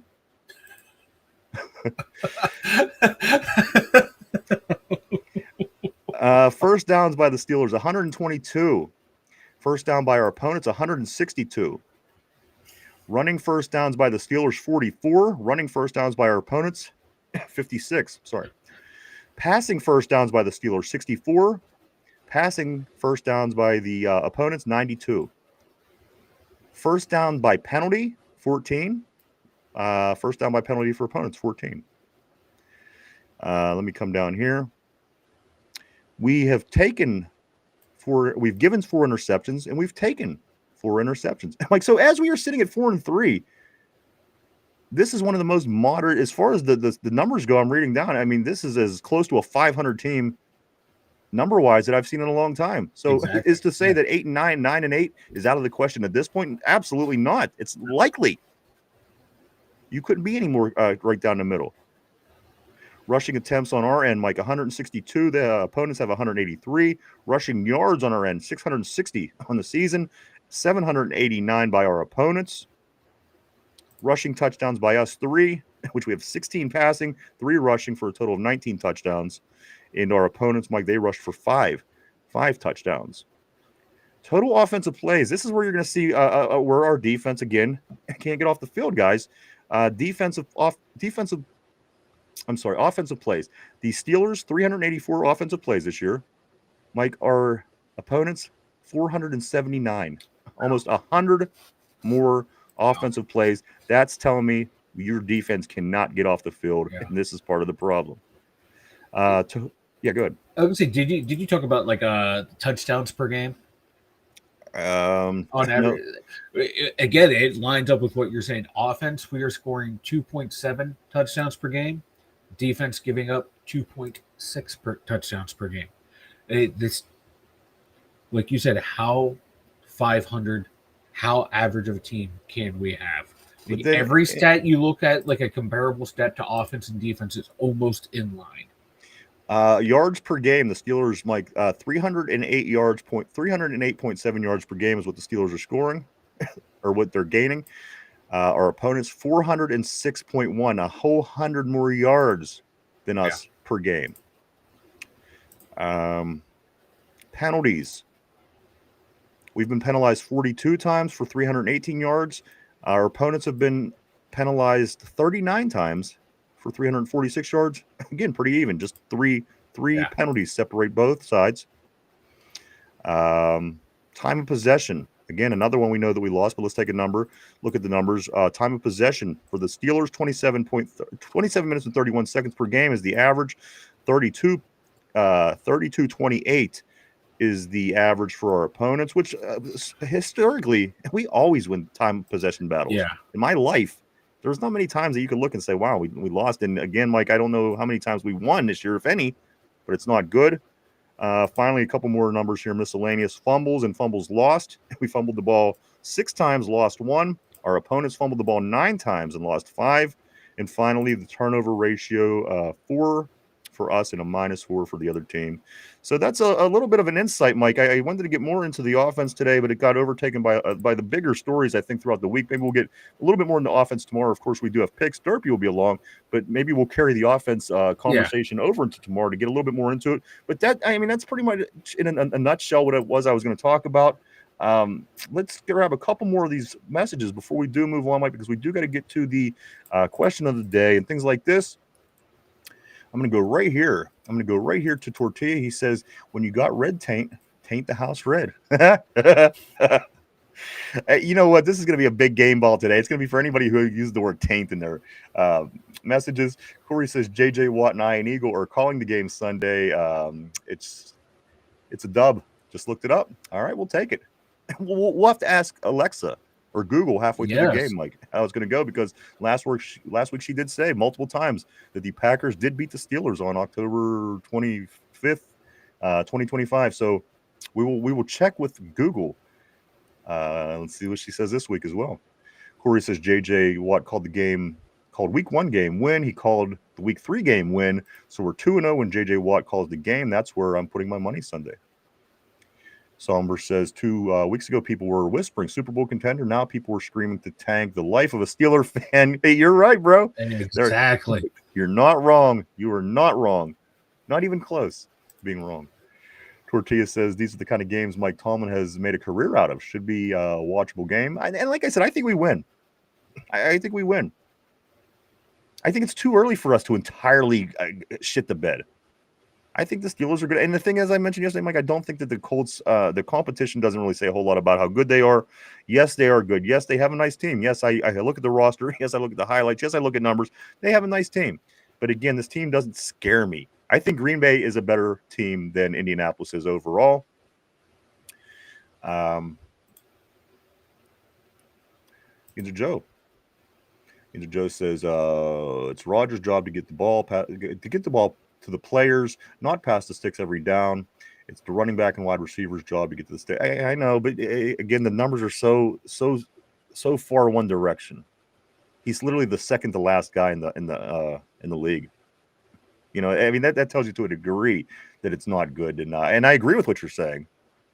But again, maybe just a larger effort by everybody to improve them issues. Phil still says sounds like the offense sucks too. Those numbers are low as well.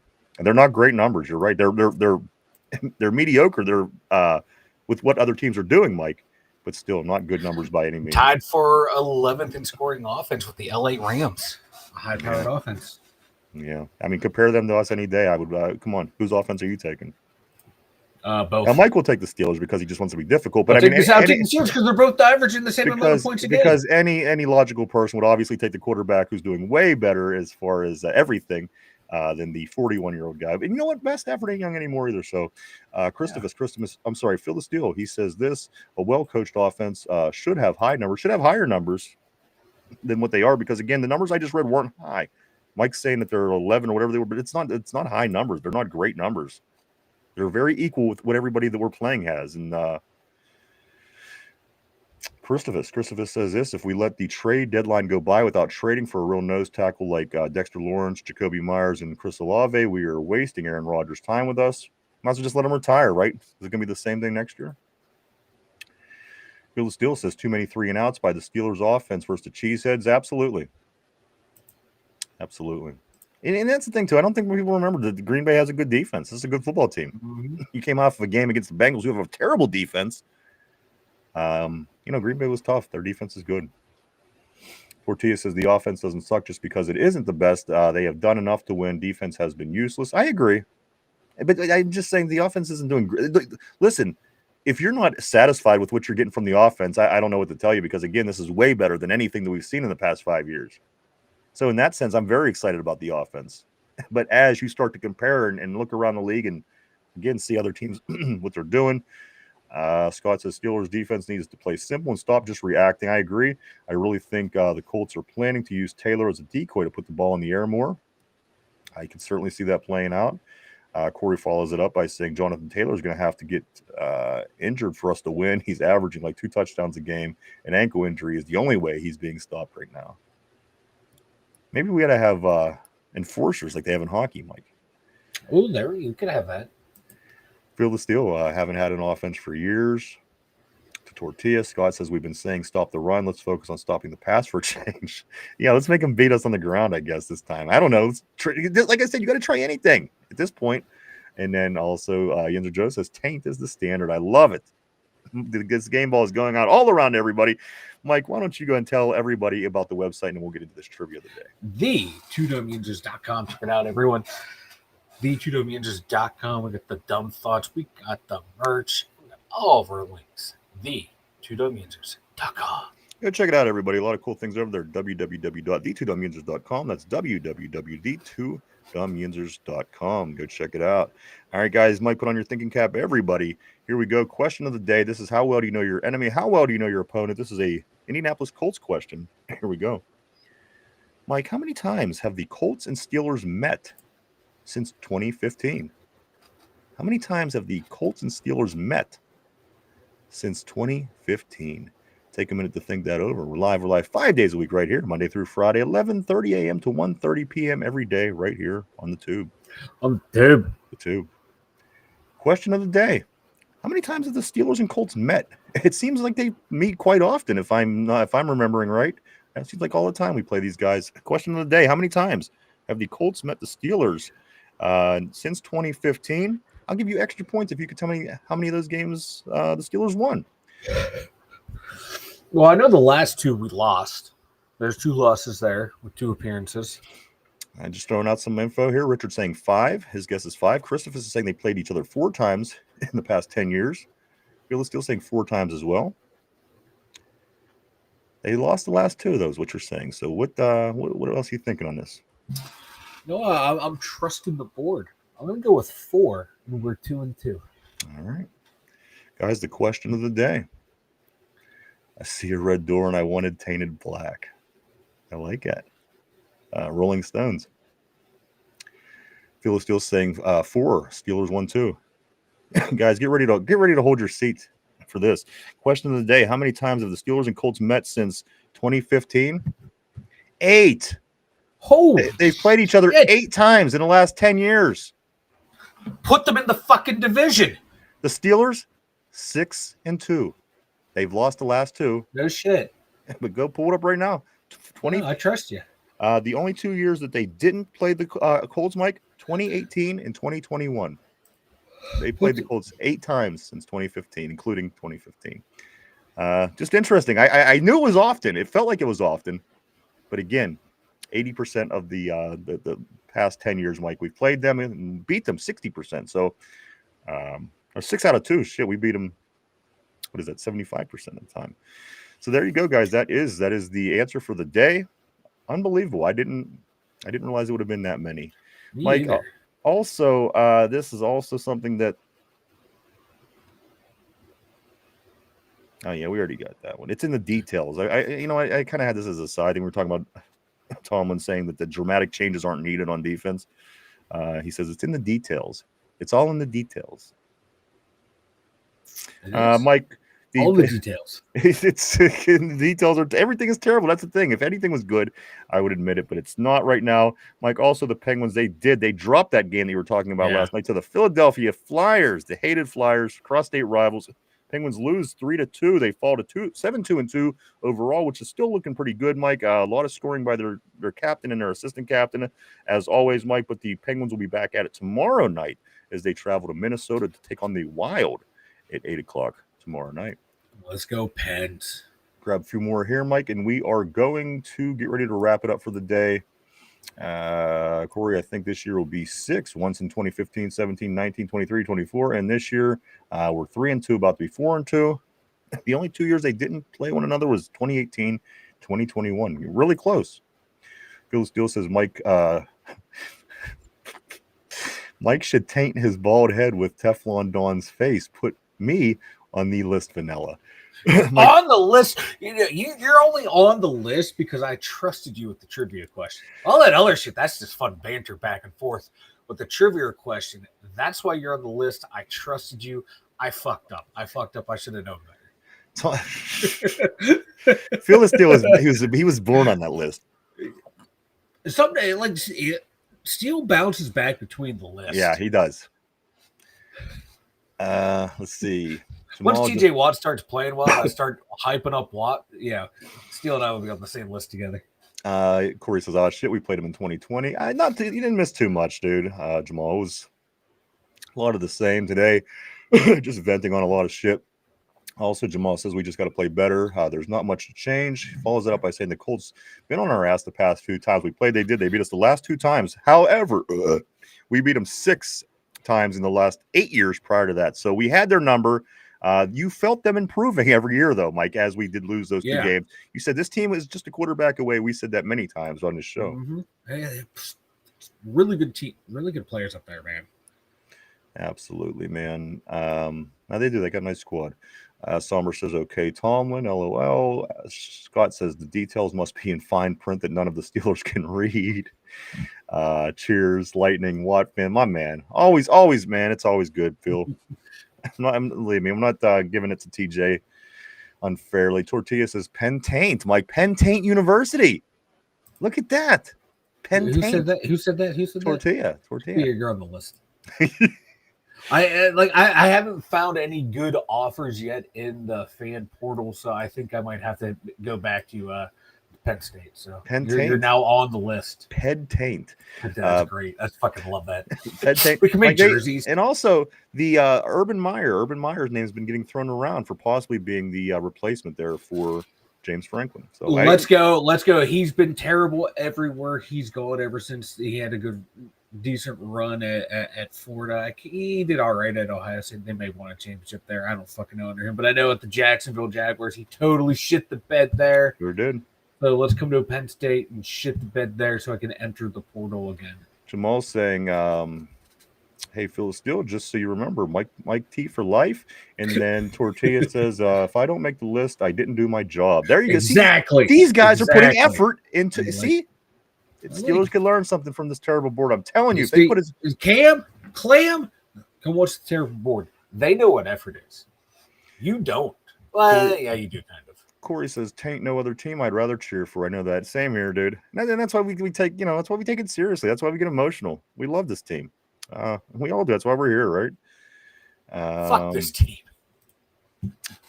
And Phil still does a throwing up face as he responds to Jamal's Mike T for life.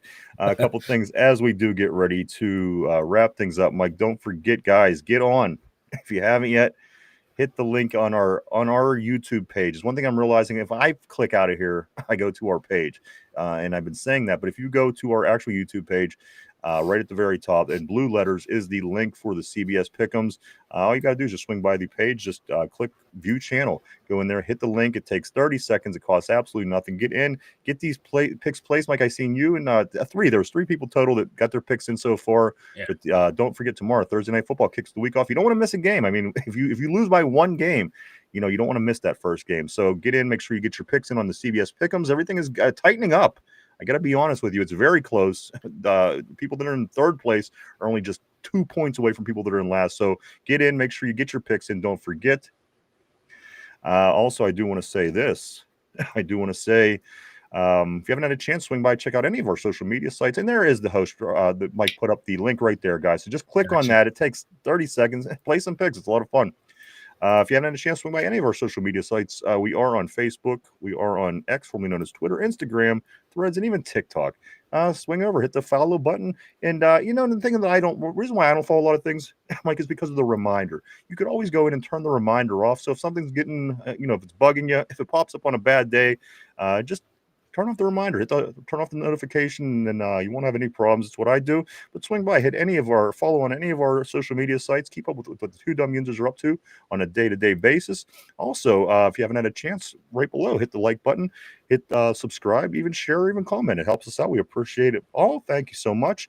And finally, Mike, I do want to say, Duquesne Pilsner. I do want to talk about it every day because they certainly include us every day, Mike. Again, more promotion goes up yesterday that we were certainly added on. So I do want to say, swing by over there. Just give them guys a like on Duquesne Pilsner, or go out and get yourself a case and enjoy the weekend. Enjoy the game this weekend with Duquesne Pilsner. Mike, it is made right here in Pittsburgh. And as it says right on the can, grab a Duke. Have a Duke. I'm not going to leave anybody out at all. I want to make sure I catch up here, Mike. So let's see on the board after I'm going to go right past Corey Phil Steele throwing up. Tortilla says that Corey. That made me literally laugh out loud. Jamal says, laugh my fucking ass off. Can you put the link? There it is, my man. There is your link.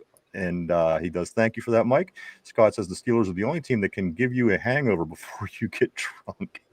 You ain't shitting, dude. It's been that way for, even when we're good. I think it's that way because, again, a lot of these one-score games give you the heart attacks. Corey says, Jamal, it had to be said. Laugh my ass off. And then finally, right here, Corey says, I just posted shorts for my YouTube shit, by the way. It's been fun to do. I hope you guys enjoy that. I can't wait to check it out, Corey. And finally, I do want to say this. I thank everybody for coming and hanging out with us today, checking us out. We certainly appreciate each and every one of you, as we always do, guys. We wouldn't do it without you. I want to thank everybody on the terrible board. You guys are amazing and always keep this show top notch, man, on top of the game, keeping it interesting, guys. We appreciate that. And also everybody at home. Maybe you're got your earbuds in, maybe you're at the gym, maybe you're at the mall, maybe you're just taking a walk, whatever the case may be. We thank you too. You guys are all awesome and totally 100% appreciated. Mike, as we get ready to wrap it up for the day, anything before we go, man? Yeah, Corey Trice's 21-day practice window is now open. All right. He's back out at practice today, so we have 21 days to play him or put him on the IR again. And I know Ryan doesn't want to hear, but the Pittsburgh Penguins are the number 4 team in the NHL right now. All right, they're 11 games in, so let's see. Or 9 games in. We'll see how this. Yeah, I know, right? We'll see how it goes. As this team didn't make the playoffs, Mike, they were on an 18-year winning streak. Yeah, playoff made, and then 3 straight years they haven't made the playoffs. So I think it's the coaching. I'm just call me crazy. I said it all along. You bring in new coaches, you get success in hockey. It's just for the Pittsburgh Penguins. That's 100%, Mike. Every time we win Stanley Cups, it's been on new coaches' backs. Hockey's the best sport to see when something gets stale. Absolutely, and how quickly it can happen by changing coaches. So do make sure to get your CBS Pick'ems picks in. I'm giving you the day early advance. I do it last minute as well. I'll talk about it again tomorrow to make sure nobody forgets. But tomorrow, Thursday Night Football is when it kicks off, guys. I'm sure my picks will change. Week 9, a couple more here, and we are going to roll, guys. Corey says I just posted shorts. I hope you guys enjoy that. Tortilla says if you drink a pack of Dukes, you'll still know more about the Steelers than Kabuli. I couldn't agree with that. I couldn't agree with that more, Tortilla. Tortilla's killing today, man. He is super strong on the board. Jamal says this. Oh, dope. That's your YouTube again, Corey. So go check out Corey. He's got everything he's putting up there. Go check everything out for his show. I do love checking out Corey's show. It's called Don't Drink That. It is conspiracy theories, and I love conspiracy theories, guys. So as Corey's putting up on the board there, and Mark Malone, just before we wrap it up, says beware of the taint. Mark Malone, you do get in on this game ball today as well. Mike, before we go, bro, what else you got? Because this is it. I'm just happy I didn't spill coffee on my taint today. Oh, you went in on the game ball too, huh? I did. All right. Game balls for everybody. All right, everybody. We do thank you so much again. We truly, honestly do. We hope everybody has a great Wednesday, a great hump day, if you will. We'll be back tomorrow at our regular time for picks. We do got Derpy coming in, and again, we're going to catch up on this offense and so much more there. We could talk 10 hours with Steeler talk, but we'll be back tomorrow at our regular time to do it all over again. We hope to see everybody then. We thank you one more time. I want to say thank you. You guys have a safe and amazing hump day. Mike? Have a good day, everyone. All right. For Mike in the Steelers Central Mobile Studio, myself, the Two Dumb Yinzers, everybody have a great day, and we'll see you tomorrow. Bye-bye.